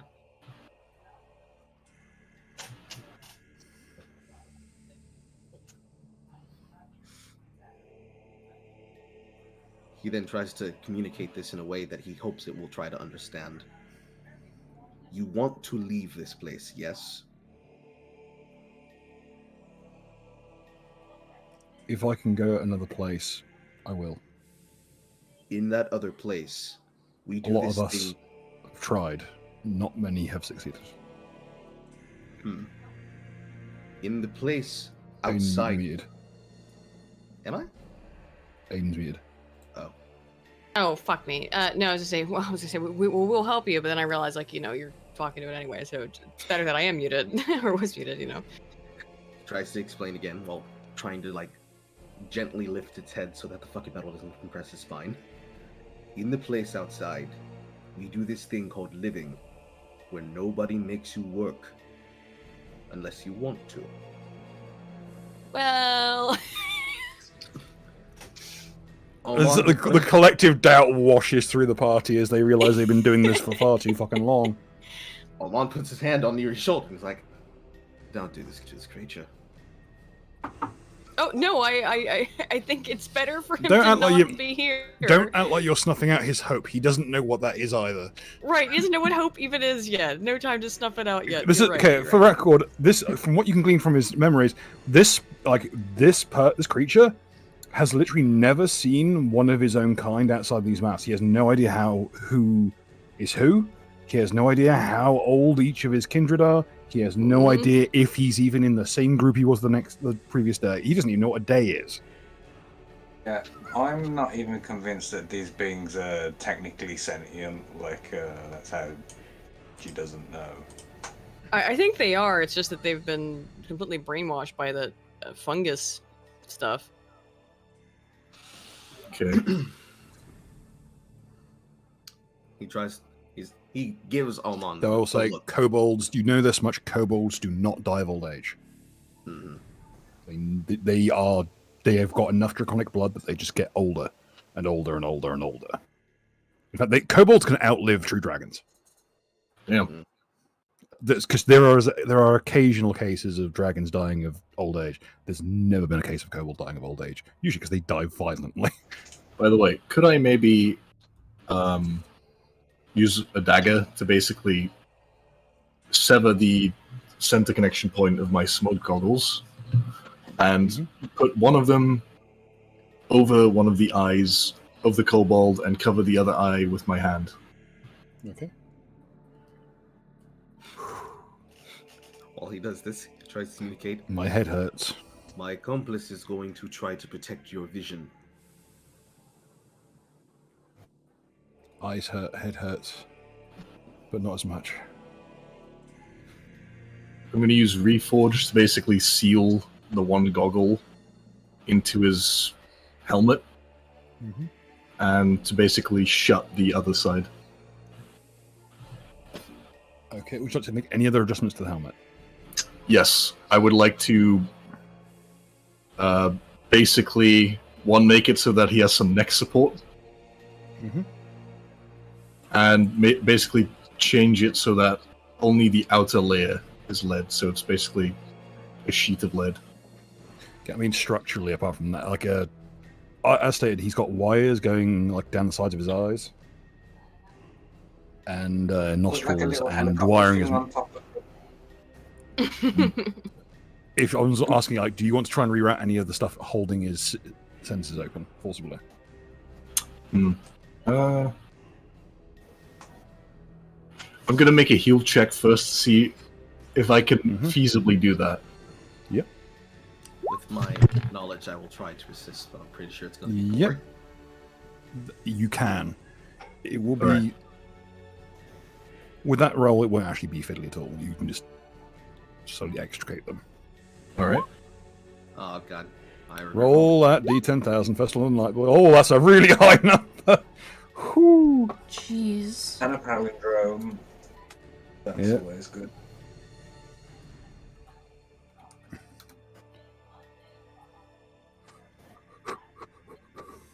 Lucky boy. palindrome. Okay, not very lucky in this case, I'm afraid. Oh. Okay, now I could say the nearest lake contains an iceberg, but icebergs in this region being bad news. So I'm going to go with the other one, which I will not reveal. Could you roll me 1d4, please? You have 2 hours before the effect takes hold. In 2 hours, an effect will occur in this region.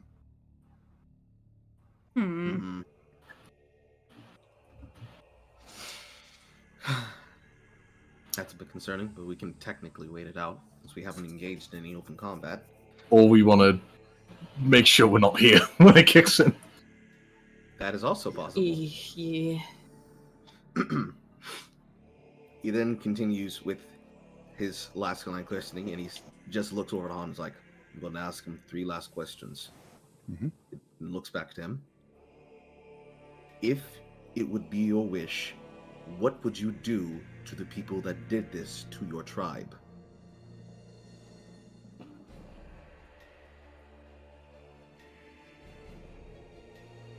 His brain is trying to put wires together, because this is a creature that doesn't know what death is, doesn't know what life is, doesn't know what anything is. But you get a mental image suddenly flash through your brain of things on pikes. Of just like, there's just a, you know that bit in Event Horizon where you just get a flash of what hell looks like? Yes. That. You just felt the very like, because this creature has finally managed to close its eyes for once, its long unused pineal gland just hit it with all the dreams it was meant to be having. Bruh. Imagine having all your dreams at once. It just had, okay, this creature has just had a lifetime of adrenochrome dumped through its system. It's just Would a I be able to video that detect this as I'm keeps putting my hand through his warping. body? Will I detect this while my hand is still in his body while I'm possessing it? Okay, I'll put it this way. The second he manages to blink for the first time, a holy symbol burns itself into his chest. Baz, do you recognize the holy symbol? Do I recognize it? Let me find it for you. Also, I imagine this is what the experience roughly looks like. Let's see if it works. Oh, fuck, it doesn't. Does not. Oh, well, it's in player chat. Galaxy brain. Yes. Oh, I know which video is Open it. correct, yeah. Okay, let me find it for you. I'd open it on the wrong thing, so no one will see it. Rip. Oh, well. It is this video. Oh, it just downloaded it on my end when I tried opening it. Yeah, Fuck. that's me too. Yes! Yes! Yes! Specifically, Alman's gonna be saying this. Yes, boy, let's go! Let's go! Let's go! Bruh. That's my man, Rumbler! That's my man, Rumbler! She moves away. He doesn't he like actually it. moved away. Everyone, Yeah. take a moment to appreciate. He moved away from the mic this time. fun. Yay! The headphone users get to live another day. They If get we to live all until next week. Move away Until it's from a the mic to percentile. breathe. At this point, Alman's gonna Now, approach him. it's not a full bore like spiritual awakening. Kobolds do have spirits because they are linked to the dragon, the great dragons. However, this one, like his brother on the surface, has had his true name wrenched out, so he cannot become fuck. he cannot actually access spiritual magic. But because he has been now, because he is able to able to rest and dream, he is accessible to the gods, even if he's not claimable. The flesh is claimed, the spirit is not, because the spirit is not in the body. So it's almost like an outsider in a way. Yes. Hmm. He's more like an empty. He's more like a shell. Yeah. He's not quite whole yet. He's much like you've seen from. So Baz has got a rare exception to the rest of the body. He's seen an elf, and they resemble this. They are a not quite whole person, an incomplete, spiritless being. Though in the case of elves, it's replaced with pure life force, which is just the vivaciousness of the Fae. Upon seeing the symbol form on his chest, he goes over to the kobold and begins to scoop him up to carry him. I would say that with you, even actually no, you did roll a 1 on the heal check. Okay, yeah, you do so.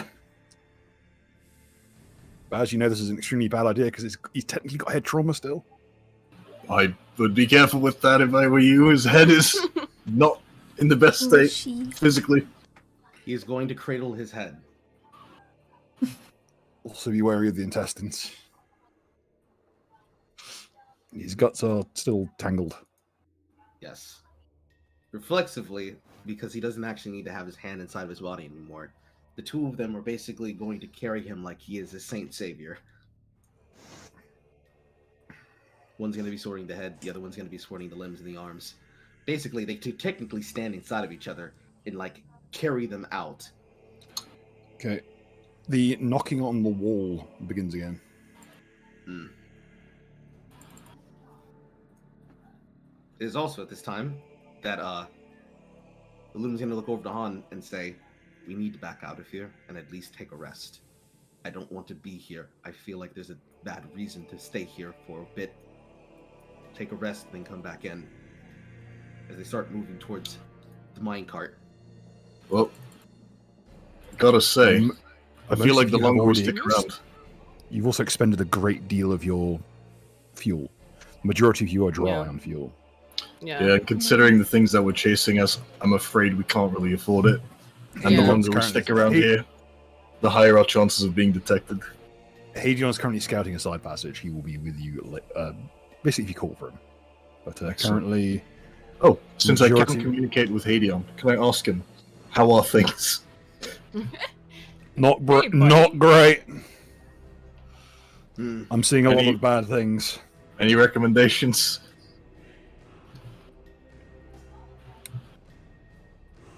The more legs you see, the further away you want to stay. All right. God. He then continues to the second question. I'm speaking in plain English because I'm not rather than doing his accent because he's speaking in. The communication methods between yourselves are actually rather. I forget, what's the direct method you use? I think there was some sort of like an earpiece. Ah, yeah, the earpiece. Yeah, that communicates text directly. It does not do voices. Speech to text. Text to speech. Yeah. I just sent to him like how it'd be. But it says baby fug. girl. Fug. But, I've been in Isnefka the woods 10 minutes. I've been jumped 3 times already. You'll then ask the second to last question. Since you now understand what it is that you want, if it was your will, would you have that, referring to the idea of the pikes on heads, done to the people that did this to you and your tribe? You see it tighten its grip around the chisel. All of them. Would you like to be there when it happens?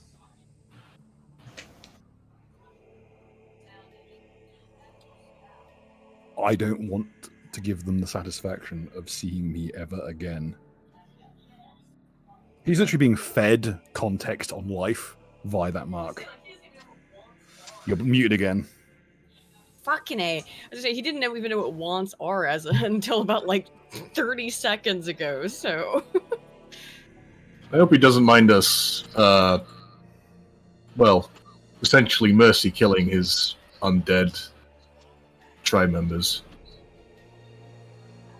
Like Almond and Illudum look at He you. doesn't even know if he's undead. He looks at them. He then looks back to Kobold. Do you know if you are alive, or that you have died? Would Sense Evil reveal this? Yes, under normal circumstances. But his pattern is so twisted around, it's impossible to tell if he's alive or dead. Hmm. He is, for all intents and purposes, a key mutant. He is somewhere between the two phases. But he's not being directly controlled. You know that much. Lead would prevent that. If you slap a lead helmet even on most undead, that usually prevents their work. Gotcha. As a result, a old trick to deal with mindless undead is to throw a rubbish bin covered in lead plating over them. Because it makes the necromancer stop being able to communicate with them telepathically. Huh. Similarly, the Merchants Guild developed a kind of jamming piece of magical tech to prevent telepathic communication between undead and necromancers. Did it involve lead? No. They had someone psych out, which is kind of it's an alchemical that replicates the effects of lead in density, and mix it with alchemical fuel for a lantern, and projected the light with a bullseye lantern, which jammed the signal. Oh, essentially, it made the light as dense as lead. Right. For the purposes of wavelength. By the way, what do I have to roll to figure out if some sort of a lead, or like lead-lined gauze would be able to stop the light or mitigate it? The light does not seem to be a psychic effect. It literally seems to be a pattern effect. It's the actual light itself that's causing it. It might be. You might suspect it might also be combined with some kind of programming, like someone has the lights themselves help make them more malleable. It might be that the fungus itself is a relative of Sistelish, because Sistelish will mind control people. It'll make them completely susceptible to influence. What if we were to get pieces of cloth and wrap them around the eyes of these kobolds? If the piece of cloth is a different color, it should throw off the light somewhat. Problem is with the radium, it's a radioactive isotope. So the radiation is passing through most substance and reacting with the retina. It's like when if you push across the corner of your eye, you see that black bit form. Right. So it would basically have to cover their faces. Basically, their eyes would have to be covered with lead or goggles. Or at least from that angle. Your best bet is to somehow destroy the fungus or dispose of it. But the problem is that fungus is, or in this case, this is a bacterial slime, not a true fungus, so it's not as resilient.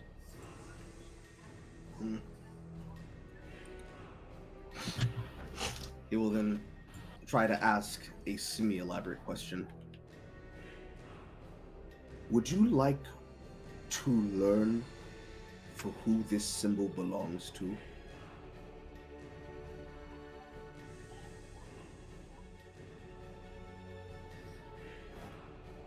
I would like to want first. I want to want. Yeah, true. He seems like he's trying to get to grips with all this flood of new context in life. What do you want to do right now? He will point at the infant. Make sure they get to the surface. I will. He will then give a general sense. Do you want us to put you down?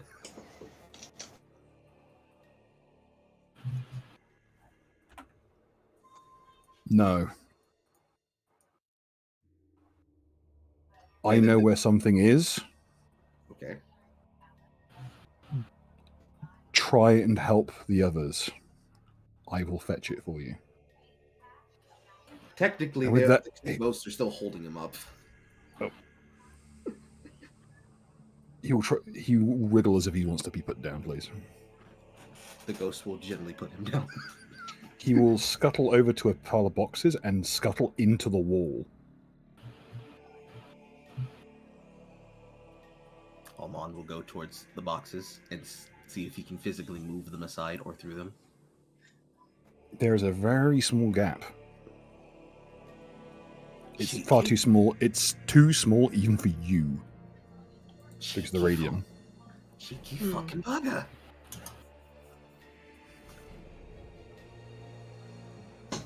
But you notice that on the ground he's left behind the hammer and the chisel.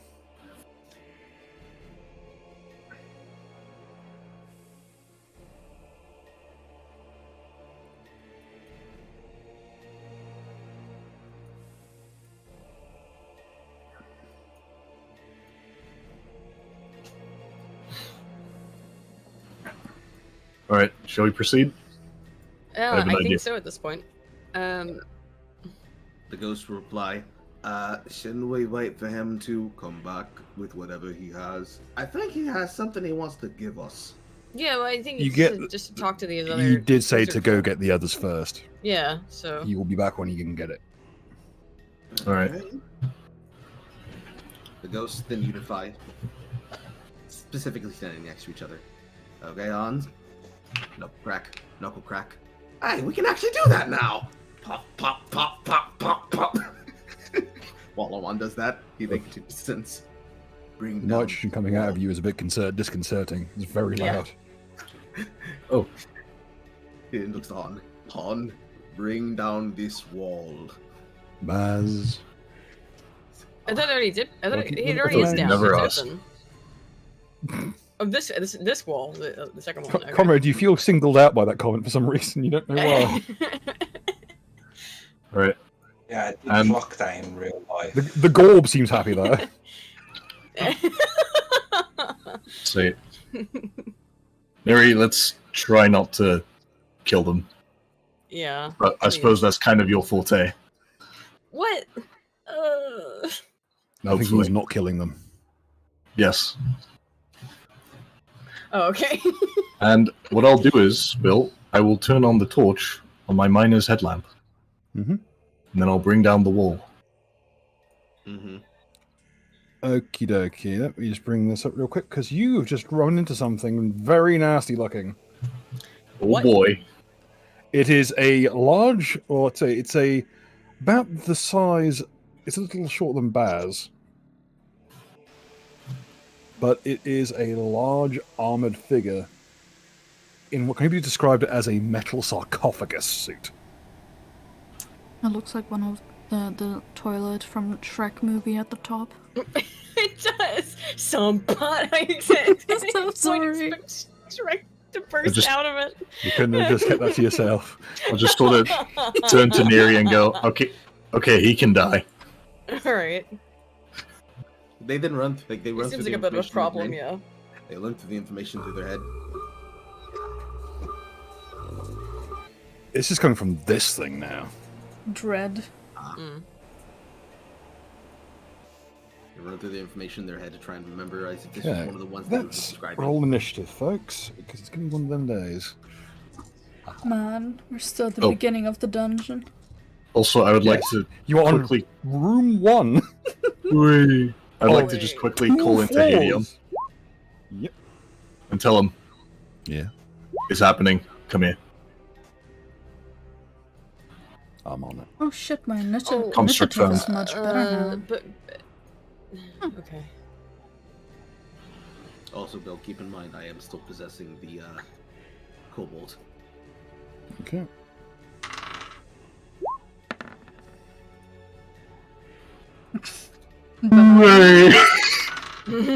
Oh no! It's 0 initiative. What does it even mean? Means he's going last. Yeah, I know. Yeah, And I get to release. I implies he get to has reveal none. this now. And by the way, does anyone want to roll me a knowledge check to do with the Underdark species? Sure. Yeah. Hey, I'm too far Yes. away. That's a roll of yes. Neri, you have Yep. you recognize the iconography for some fucking reason. That roll well, is I'm a even rock higher. person, so What the I've been down here in the depths somewhere, or not this Here depths, is but in the a depths. creature. This is part of a. This is a Duergar Subrock Rock, which is a. You're not sure what the hell it is. Some kind of construct. Is But it- that the word clear- mentioned earlier? Yes. Yes. Yeah. Which means the broken dead or the incomplete death. Okay. This is the term that jumps to mind. You might have stumbled across the term in some kind of treatise somewhere or some kind of historical note in your studies. The tyranny of echoes. Oh, great. It is a major Duergar civilization. You may ask me 2 questions about it. Any obvious weaknesses that I would know? No, not about the creature specifically, about the civilization. Oh, I was gonna say, if it's not the creatures, like, well, yeah, obviously weaknesses. The civilization. To know about the creature, you need to have a religion check because this is a religious practice. Ooh. Okay. The civilization that built it. Why did they build it? The Subrock Rock of a extension of the Duergar ideals of toil for its own sake. The idea is to give a dying Duergar the chance to work through death. On the very precipice of passing to the afterlife, they are wired into these suits, and it allows them to toil eternally. God. Ugh. There have been cases where Sabrak Rock have been hit with weapons designed to take down some very hefty creatures and shrugged it off. Every single thing we've seen in this episode is a war crime. Okay. You got one more question about the Tyranny of Echoes. Okay. And yes, this can spiral off into more knowledge checks. Oh, maybe what's been effectively used against them as a faction? Would that be a better for way Subrock Rock would need to get any information on what kills Subrock Rock, you need to search about them specifically under religion. Right. This is for more cultural information about them. Right. Okay. So and you get one the question, Han. Yeah. That'll be after this one. Okay, going to the cultural information off of it then. Okay. From that mindset. What do people do to escape from them or avoid them? Would I have any idea about that? Like what people would do in response to them historically? Historically speaking, because they are as technologically advanced as they are, though they are not very numerous, so usually flight is the best option with them. However, in the cases where they have been engaged directly, because they are resilient to magic and immune to poison, the best experiences have been with just collapsing tunnels on them. Okay. And counter-sapping them. Other than that, usual military sapping tactics tends to do the trick with them. They do not clash with the surface very often. When they do, let's put it this way, it's what caused the dwarves to go to the surface. Alright, so these things are fucked, drop a rock on it. In Lycia, the dwarves are on the surface almost exclusively because they lost a civil war. They made these things, didn't they? No, the regular dwarves did not make these things. The Duergar made them. Duergar did, yeah. But you know what I mean. Yeah. The dwarves are rightfully horrified of these things because they are the opposite of honoring one's ancestors. They are desecrating your ancestors for profit. Not even profit, but just simply for the act of working. It's the in a Dragon Age, what they do to the golems in that one, Shale or whatever. They make the transform the spirits of the dwarves into golems. In this case, they're not even allowed to die. Well, that's the same problem with the Dragon Age. Or shits and giggles. They are doing it because toil itself is the purpose to live for these creatures. Well, I don't know about you, Mark, but I think that there needs to be some liberating of the proletariat going on. There is an old Duergar axiom. There has only ever been one war, and it's going swimmingly. Or rather, no, it's going according to schedule, because Duergar do not believe in idioms. Okay, after seeing metaphors. I'm abandoning my libertarian shit. If a word means two things, it means nothing. This is fucked up. Fuck this. Also, it should be noted that I'll give you... Okay, Baz, you may now have your question about these creatures. Defensive abilities. The amount of armor plating on a Sabrak Rock is absolutely hideous. They have been known to shrug off weapons designed to kill, vehicles. They are essentially... Okay, think of it this way. This is the Duergar's answer to Terminator armor. I see. They're designed to walk through breachheads and smash everything into paste. It's not unheard... This one creature could do the work of all these kobolds with ease. simply because it It's has those. fucking disgusting, though. The hammer and that claw are both hydraulic. They can smash through stone like it's dust, like it's working clay. And that and all the armor is insulated and armored. That said, it does have it's like eventually with enough punishment it will go down. Is this what set off? By the way, is this what set off all of Mark's bourgeois alarms? No, it Because doesn't. this thing is It does bourgeois. not. It does not proc us bourgeois. No, obviously it's been infected by whoever has. This is a work of. This flags a special marker on the bourgeois sense. Say it with me now, folks. Everyone's favorite 3 words: military industrial complex. Oh, okay. Yeah, baby. By the way, what was the result on the D10,000 roll? We don't know. yet. D10,000. Oh, we got. Sorry, Did say we have again? D10,000 roll? Oh, Oh yes. shit, Yeah. we did. God help us all.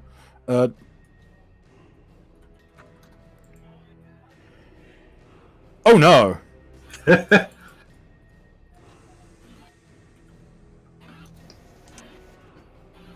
Oh no! Oh, what? Okay, do you want the cultural effect or the really bad local one? What would be funnier or cooler? Okay, the first result is nearest town is annexed by a warring neighbor nation, That's fucking funny. or local gravity doubles during each of the next 1d4 rounds. Oh, You know well, what? The Anschluss or Oberyn Anschluss. World. Okay, Anschluss it sounds is. pretty fun. Also, Yeah, but we're in the also, underdog. also, the nearest town is directly above you. Oh. This is funny. Yes. This will make for more plot. The town that we just tried saving from fires. Yeah, exactly. Where everyone Anschluss. It's almost like right before you do a siege, you burn everything to the ground, including all the food stalls. Fuck, dude. Also, this is not an in-character decision. This is an out-of-character decision. Yes. First year Ironwood. Time, Will be time to missed. play Bloodborne, baby. No. Did you know there's an ancient treatise in Lucia that means that if a lakeside settlement is burned down, it technically returns to the local people, shall we say? Once you were here before the Galtic settled the region.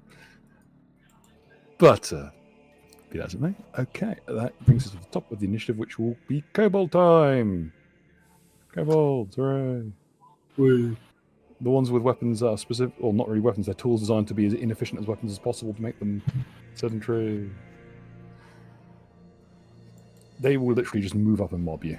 They're not even going to attack you because it's they'll flail their tools, but it does nothing. The sound of They're just gonna not even noise. They don't even make a noise because they really can't. Baz considers just tripping them, but he feels bad, so he doesn't. If you trip one of them, there's a very real chance you'll kill them. Yeah, they might Just fall a- on the colostomy bag. Yeah, and do you know what the worst thing in the world is? Is watching a colostomy bag with a knotted hose be forced back inside the body. Reverse hernia. as they try to Gurnia. as they try to mob around them, the ghost will speak in unison. Reforge their armor. It'll be tricky. Also, I will say, I'm just going to roll a strength check. I'm just going to each turn. I'm going to instead require each of you to make a reflex save to maintain your footing against the horde of them. We've moved in. You may think swarms are weird. No, this is a flock of kobolds. Fuck troops, flock. Flock troop. Okay, crap jokes aside. That is their turn. Eris. There's a group of kobolds who are completely silently just moving up and just kind of mobbing your friends. I take I don't see him since I would go through a wall. No, there is a stone in the way, unfortunately. Do I hear commotion from the others saying anything? That thing bellowed. It is loud as fuck. It is literally like a foghorn. Also, you probably would have heard Baz alert Hadion. And also the ghosts yell at him to reforge their armor. Yeah. However, on your turn, you can distinctively hear Eludum say, "We need a defensive position!" Oh, by the way, Bill, if it does anything, I did turn on the torch on the headlamp. Oh, they are flinching the second you point that at them. Kobolds are light sensitive. Yes, and this is a mining lantern that is directional, so it's extra concentrated. It's like direct, just aiming for their eye holes. Yeah, basically. There is much pain and gnashing of teeth. Well, there would be if they could close their mouths. The teeth rub together. Clashing of the teeth. I'm trying to think what to do.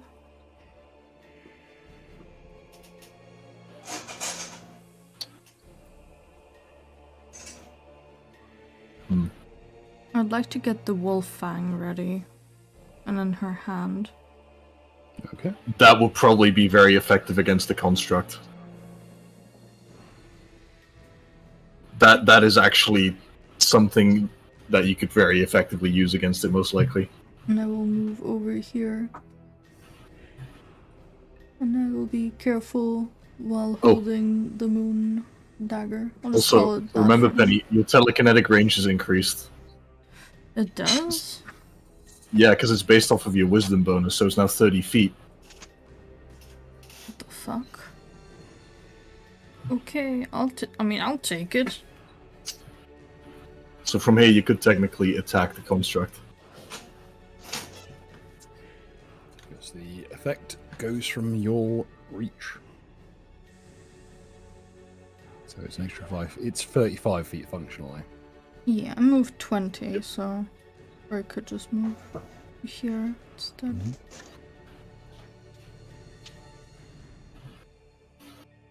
She'll just whisper to herself, what the fuck is that?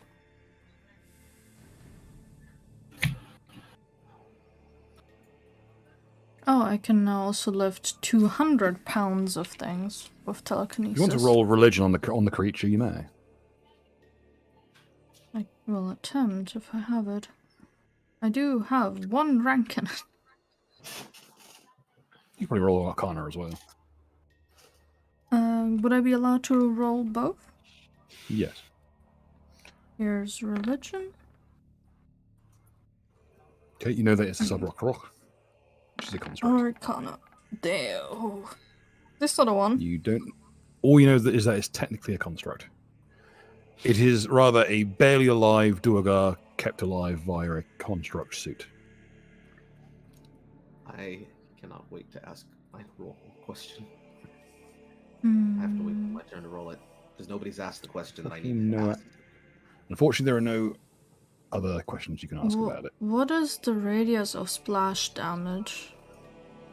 Directly adjacent to it, so within 5 feet. So if you hit this one here, it would splash it across all these people directly. 9 squares around it. I see.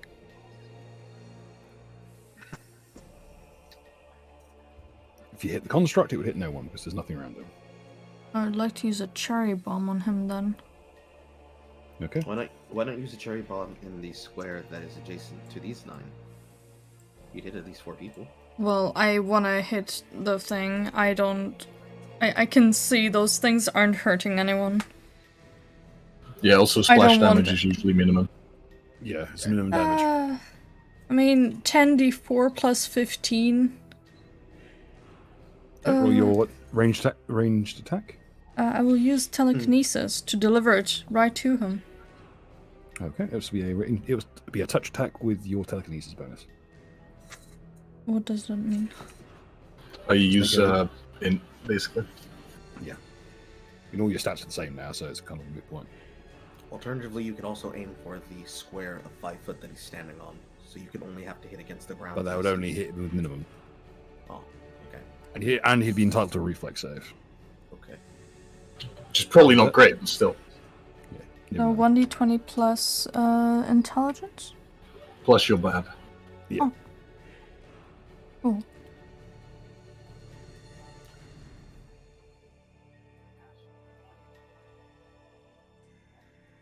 So just Bab, nothing else? I just hit the range attack, the RAB button. Yeah, because it's like a difference of 5, 19. So I'm like, Okay, that will hit his touch. Roll your damage, please. His touch AC is abysmal because he is a walking shed. Or bunker.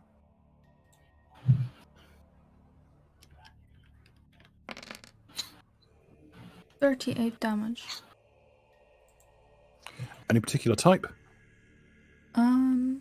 I do not believe it is let specified, but me it's a cherry bomb, so I don't know. I think it did specify in the thing. Let me find it for you. Thank you. The specific cherry bombs I made myself too. Handcrafted. Delivered with love.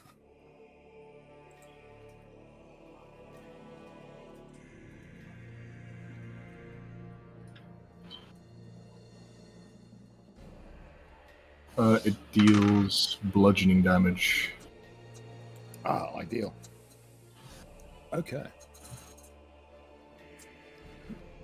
The trigger hits with an enormous amount of force and shakes the room you're in as it blasts him into the wall.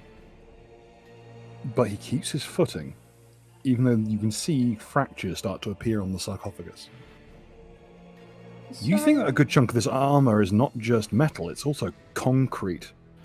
Oh god, is it the weird self-repairing one when it gets wet? You don't know.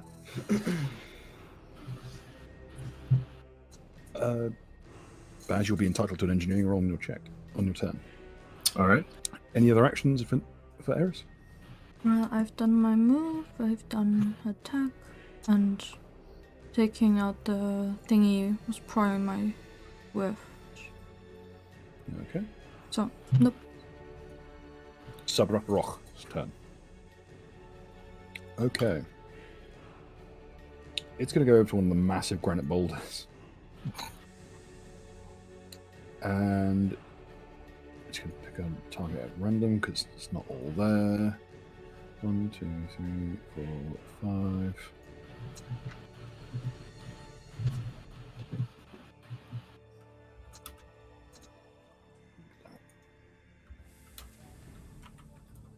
Go from left to right.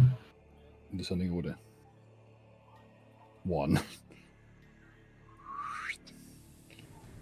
As a reaction, the effects of round 11 sleep will pull him into the other square of the ghost. Okay. In case you just roll an attack. Ooh. Okay, the stone hits the square adjacent to Eris and shatters. Oh. Do I get a reflex? You do. I'd rather not.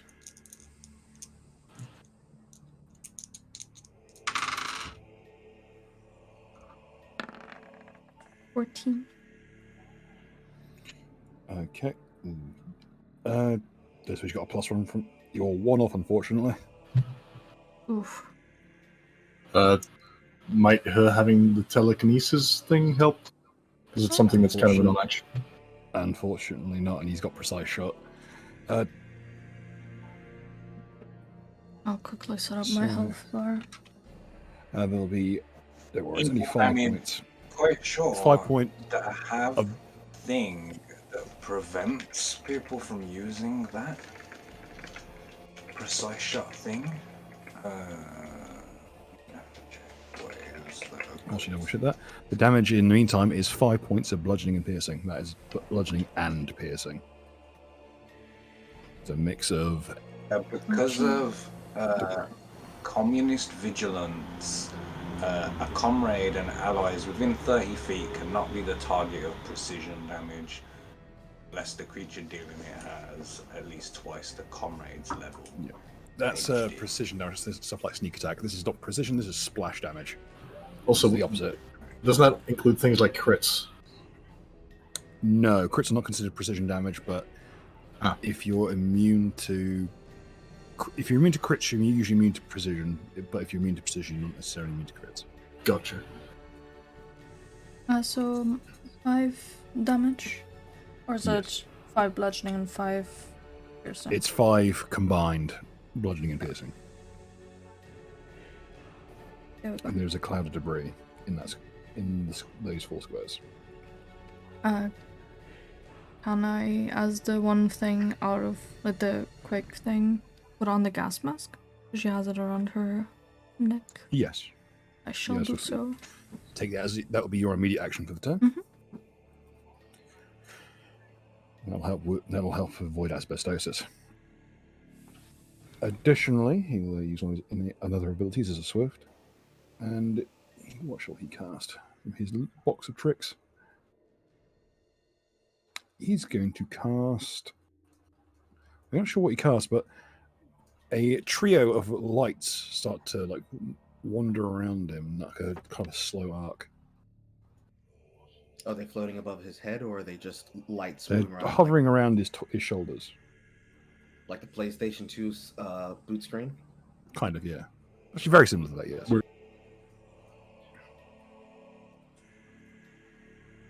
And that'll be his turn. Neri, could you roll me a reflex save, please? Sure Versus the hole. thing.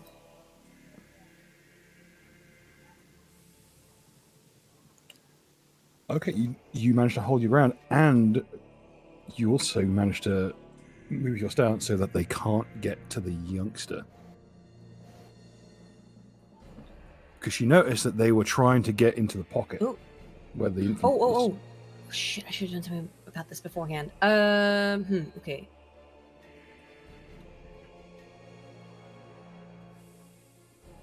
Eris, you're a bit back behind me. What kind of action would it take for me to just kind of take him out of my pocket and toss him? Move action to draw, standard action to pass. Standard action. I mean, don't Okay. you have mage hand as well? Yeah, but that would be standard action as well. Mm-hmm. You can draw him as part of a move action, though, so you've got another thing you want to move with. And also, it does not prevent you 5-foot stepping. I mean, 5 foot Okay, here's what I'm step gonna and Not yet. I'm gonna, because I have this scything strike, which is that I'm gonna attack. It hits 2 adjacent enemies at the same time. So I'm gonna hit 2 at once. I'm going to use my feet to do it. I'm gonna kick the shit out of them and try to keep the baby in my hoodie pocket as far away as possible while I do this. Kick them back and away. Okay. And I'm going to use the gentle strike, though, or the gentle touch. Wait a minute. The non-lethal thing. It's all non-lethal, yeah, as usual. Okay. So, and should be okay. Wait, what do I roll now? That's Protect. your regular melee attack with those. Okay. Whatever your bonus is with those creeps. Okay. 18 to hit. Okay. In reaction to you attacking, the Sabrak Rock is going to use a counter. Chilling Grave Defense. Your strength and dexterity are reduced by 4 for this round. As your limbs go cold. Both by 4. Yes, they're both reduced by 4 for this round. So you take a -2 to attack and your defense, basically. Okay. You lose feeling in your fingers and toes. And probably most of the way up your forelimbs, for that matter. Mm-hmm. So the damage you do is reduced. However, it's 21 versus a bunch of kobolds who have got crippling injuries. So Pick the two you want to knock out. These two.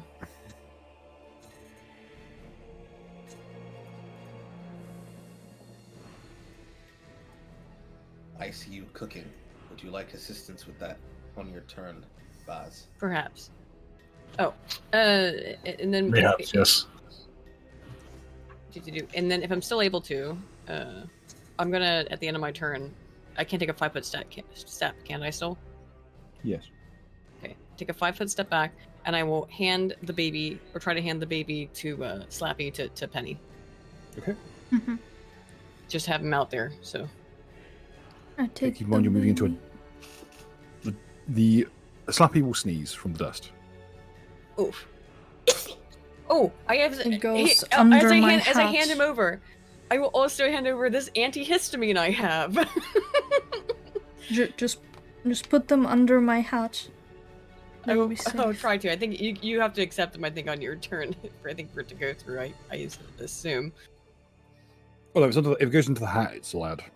I just lift my hat slightly so you can just scoot them in. Just like underarm rugby toss the infant into the hat. Yes. Excellent. Any other actions this round, Neri? That's absolutely everything I have. Yeah. So that's it. Comrade, the floor is yours. The representative from the Eastern Bloc has the floor. Comrade, the ghosts look at you while they're basically holding him in a Scooby-Doo pose. Make a hole. Make a hole, did you say? They motion in the direction of the Sabbath rock. Make a hole, Mark.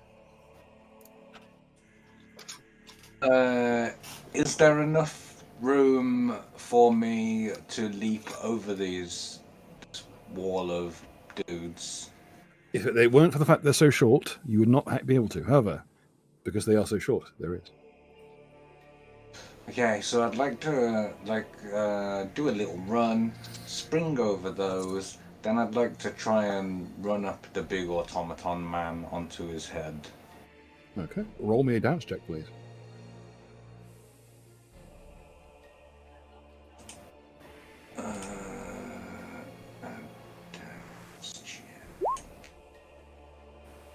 Roll me a D1. 10,000, please. Oh no. That's a shame. Adds up, and eventually the dice can't always be sucking his dick.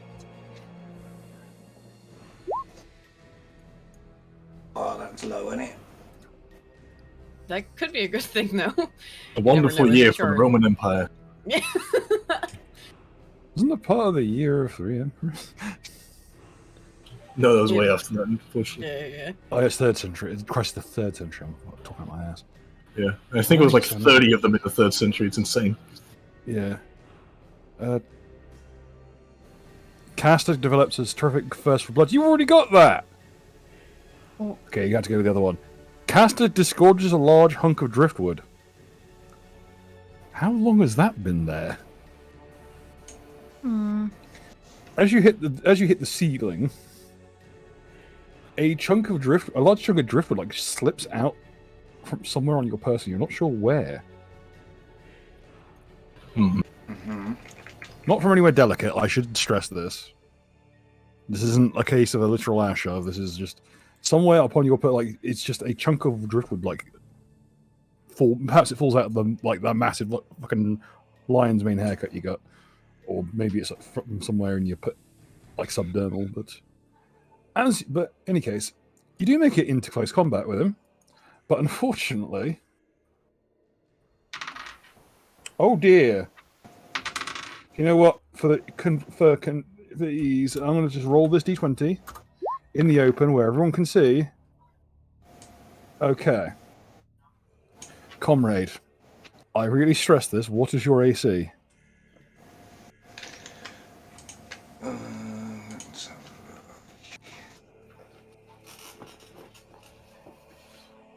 a look. 13.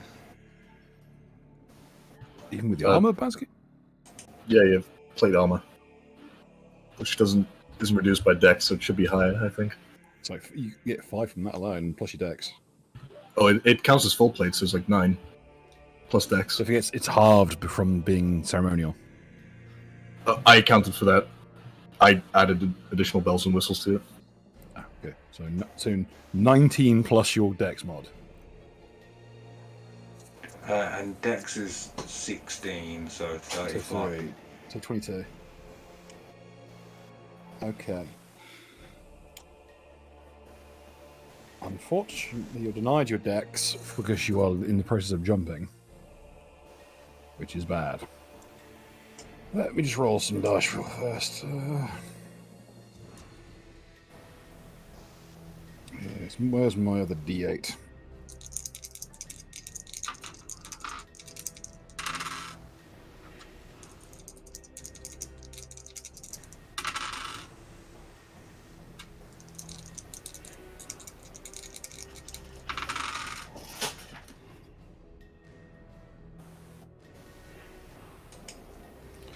Okay. Comrade, could you put your hit points into your tokens real fast? What? I just Hit points. Could you double click on your token and pop your hit points into the green section? Alright, yeah. Now I understand.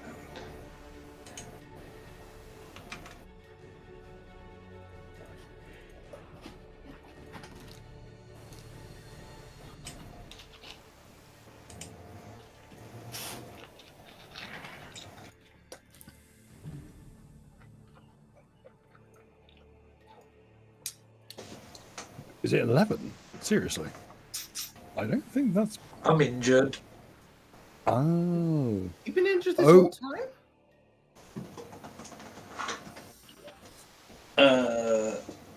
Well, not forever.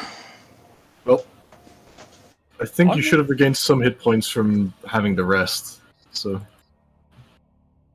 how much do you gain from the rest again?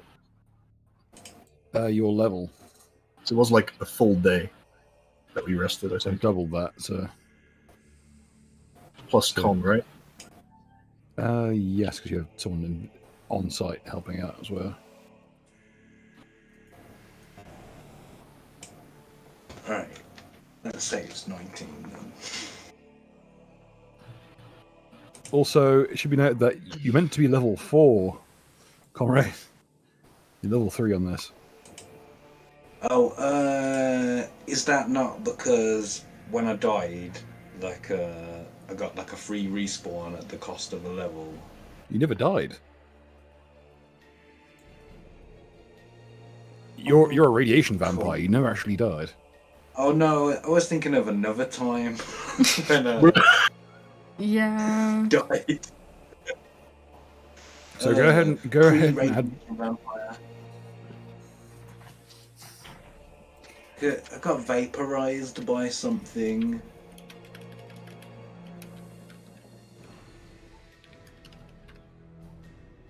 I'm trying to remember that, and I'm completely blanking on it. I don't remember it.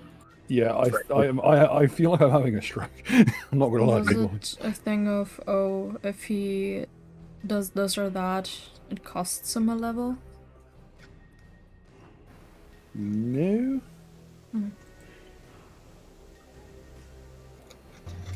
Quite sure that it's something what- happened. I did more traditional thing of charging straight into it with my dick out, and got instantly Well, vaporized. if that's the case, I don't. Oh no! Wait, that was the crypt thing. He got mean, it- teleported. Yeah, he was You got teleported, and it looked like. Oh yes, that's correct. Teleported. So just roll your D10 hit points, add it on with your combat bonus 2. So roll a D10, add +2, and add it onto your hit points. You'd What probably my be at max maximum? Maximum's 20, not currently, but you're missing a hit die. So just roll the D10, please. Alright, here we go. I feel like that one weird right wing psyop of like the guy in the Obama mask sort of whipping a doctor to kill a baby. He's like, I command you to roll hit dice. I Oh. loved it. I wish we still had shit like that. Aw. Okay. So you Okay, gain 10 hit points, right? So you're up to 30, because that's what you would have rested in the interim. So you're at 30 hit points. Excellent. Take 38 damage. Does the armor halve it? Which armor specifically? He is wearing plate armor. Oh yes, I forgot. You built that armor with the rock paper hammer rules. Yep. Unfortunately, he's been grabbed by a pincer, which does crushing. It's actually an specific anti-armor weapon. And I only picked it because it's the is that the hammer? So unfortunately, Comrade has been caught and kind of smashed into the floor. Now he's going to use his ability Golden Legion Blade, which means he drops you to exactly 0. And then actually no, drops you to -1. So congratulations, Comrade, you've eaten the first random crit to the face of the party. As Comrade has been grabbed from the air and smashed through the table next to him. Somewhere in the distance, there's a wrestling audience that's cheering. Watch out! Watch out! Because my God is broken in half. Is that you doing it, Lola? But for real though, if someone doesn't get to Comrade, so he's gonna start bleeding out.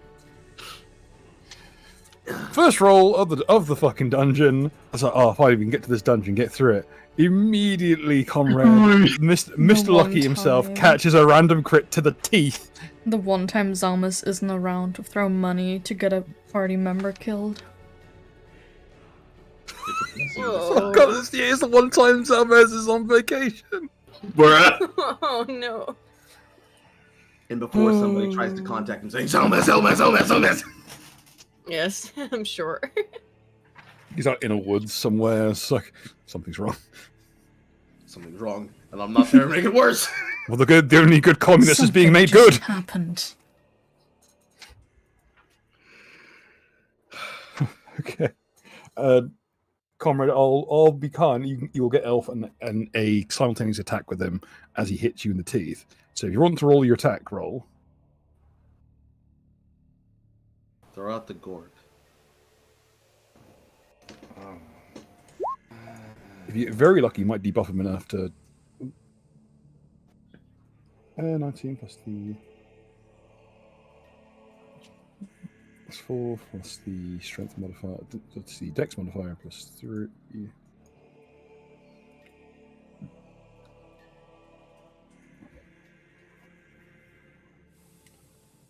Yeah, that's wrong. And you as this with the sickle with the gorb.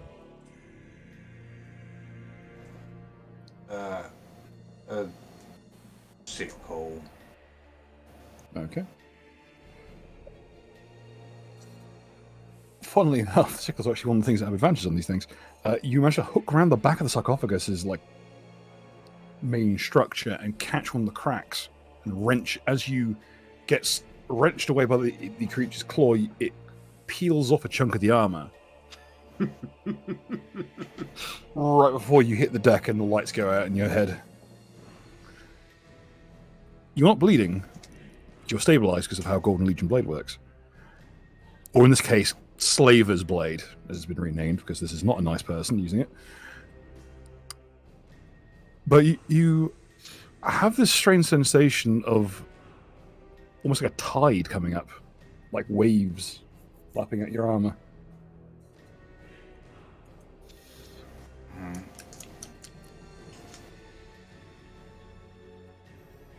I like that. You're like, sorry. So this mental image of you just hit the deck, get crushed nearly in half. I like that. Everyone disliked that. Everyone will remember the sentence.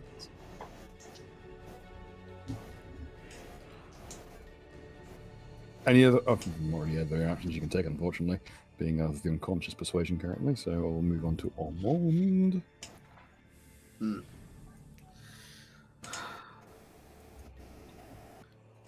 The ghosts look between themselves, specifically at the fact that Armand is currently holding him in his arms since he's slingshotted into him.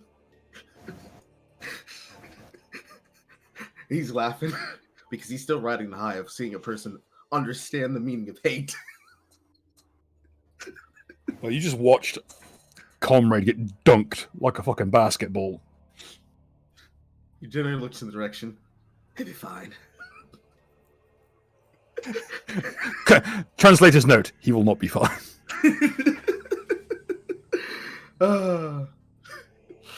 He gives him a look, and as he gives him the look, he kind of fuses out of him and then back into him again, so they're standing in the same frame, specifically not consuming an action. I can't breathe. I don't know how it works, motherfucker. I helped pioneer that shit. What do you think Kyle uses? He's got the exact same tech as you. Now, moving to the square so I can be able to shift their pictures. It needs to be over here. Is there anybody who's specifically looking at the two as they do this? Assuming that's a full no from the party. You're not sure how, if at all, the main creature you're fighting actually sees. Do any of the creatures nearby happen to be looking at the ghosts? They can't actually look up fast enough or high enough. They can only really see about kneecap height. As they That's move how out, the helmet's designed.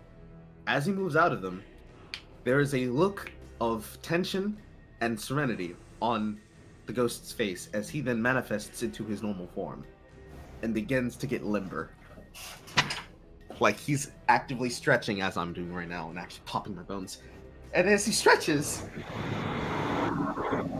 there's an air of tension in the air as Armand is looking at him. It's like, oh. I don't think that's tension. I think that's the train going by. It's like, oh.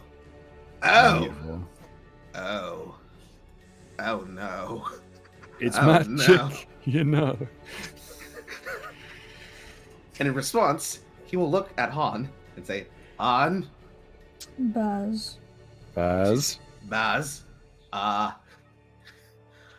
Good news and bad news. Yeah. Big man's pissed. That's both the good news and the bad news. However, there's slightly good news. Let's hear it. Comrade made a hole. Indeed. We're gonna try to get you away towards the suburb rock, but you're gonna need to move quickly and send the Ignis. Just in from Zalmus. Oh no, he's here! Coming in! 20 Coming in like the Undertaker! For 20 bucks saying do the thing. Here comes Geralt. Here he is. For 20 bucks, do the thing. That'll kick in at the end of the kick on Baz's turn. Baz. Oh no, the man's the myth and legend. He's given this show a lot of money. A current interrupt will kick off as the assassin vine currently hiding inside the cloak will kick into action. Assassin one? Eris, you know that cloak you borrowed has a bunch of plants in it? One's something called an assassin vine, which is a carnivorous plant that eats people, as its name suggests. You know that? So, what's the closest? 15 feet, 10 feet. Baz, as you were thinking to yourself, suddenly a long...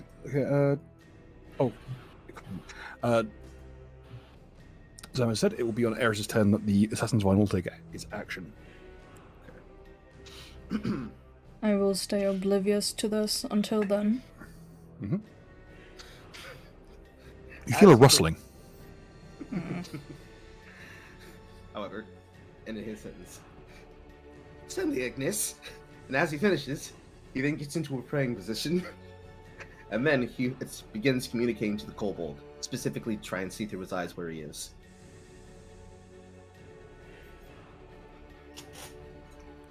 You see Hadion.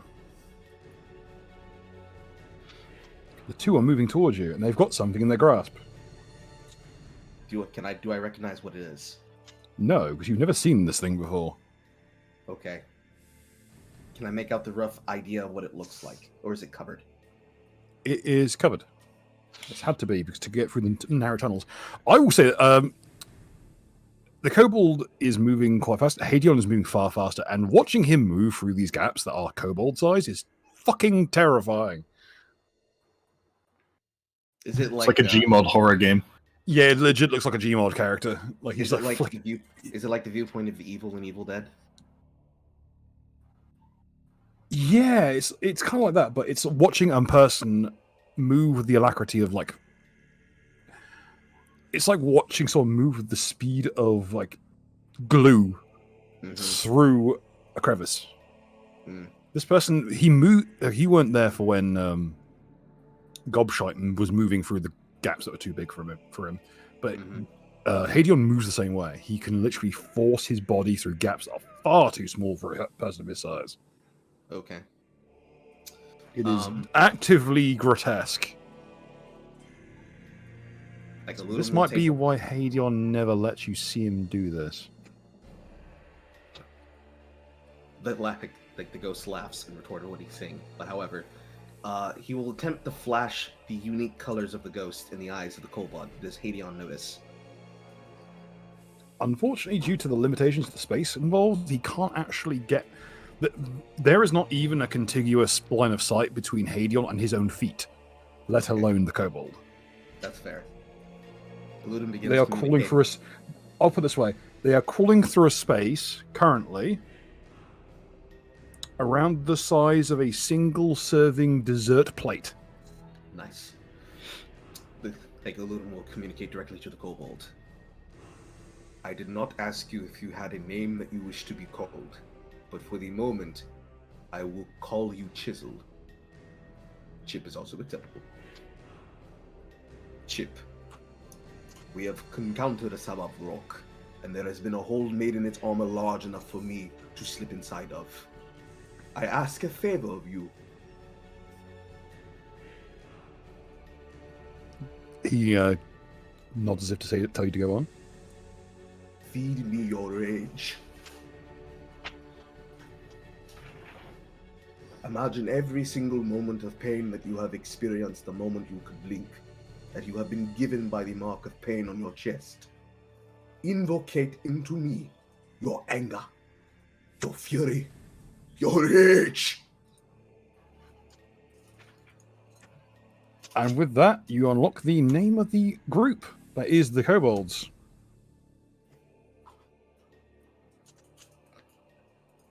Oh boy. And now I get to make a unique version for him, because I think, given what's about, I won't reveal it at present, but eventually I shall. Oh, you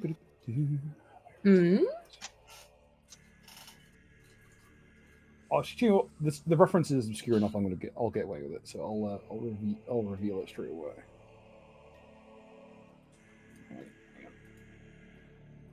Edit.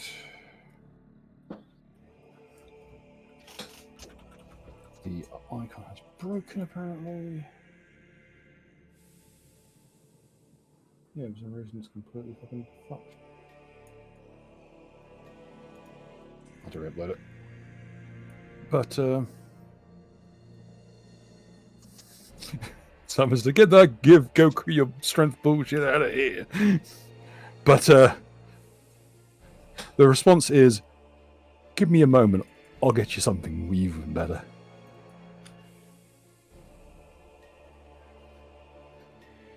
He whispers, don't take too long. And then when he opens his eyes are bloodshot black. Like, his pupils are red. Everything else is black. He is staring at the hole of the slab of rock. He starts opening his mouth. He is dripping ectoplasm like a hungering maw. Okay. Ladies and gentlemen, your kobold has a name. Mattoon. Maybe one person will get that reference, and will know what he's bringing to the table here. But that shall be seen. Upon which, he's going to cast Ethereal Sidestep into the Savok Rocks square. And he's going to slip inside the hole. Okay. He is going to enact Grand Malevolency on the target inside of the armor. Okay. I believe it's a opposed will save, correct? It's a will save, correct? Yes. On that note, before we find out the results of this dice roll, I believe that's where we'll leave it off for the week. Oh, What no. about time? Yeah, we have. Because Mark's got to get up in the morning quite early, so. Yeah. I promised I'd stop at midnight. So. Just barely ran over. Yeah. So we shall reconvene next week for more fun. Didn't even need to use this Dwarf Fortress list of plants. Thank goodness. Kick in the Dragon Ball Z ending theme music. God no, they'll see us into oblivion and back. Right.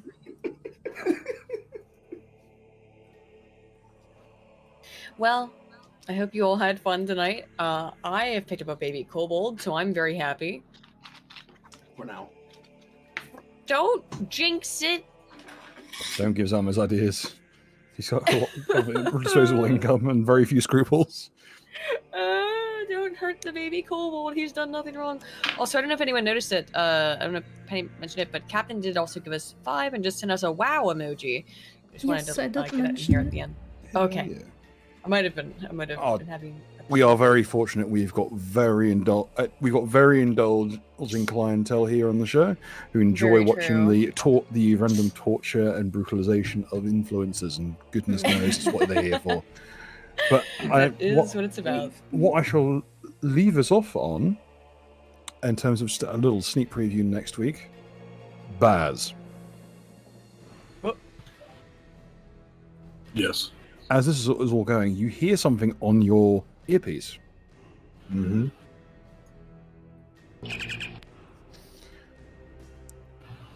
Hey, is anyone fucking out there? Uh-oh. I recognize that sound effect. I do not. Sounds like a I saw someone pick up my comms. Is anyone out there in this shithole? I've been here for fucking days. I read you. I'm trapped in some silky bullshit in the next room. Can you try and get me out of here? Idea. All right. And we'll leave, and we shall reconvene next week and find out what that is about. Any closing words from the crowd here? No, not really. No, Except for don't please die. don't. Yeah, don't die. Please don't kill my little kobold friend. Please. He has done nothing. I'm just helping him and his fellows, hopefully. Goodbye, everybody. Please don't kill the baby. I'm gonna piss. BLB. Oh, Bye-bye. bye-bye. I love Bye.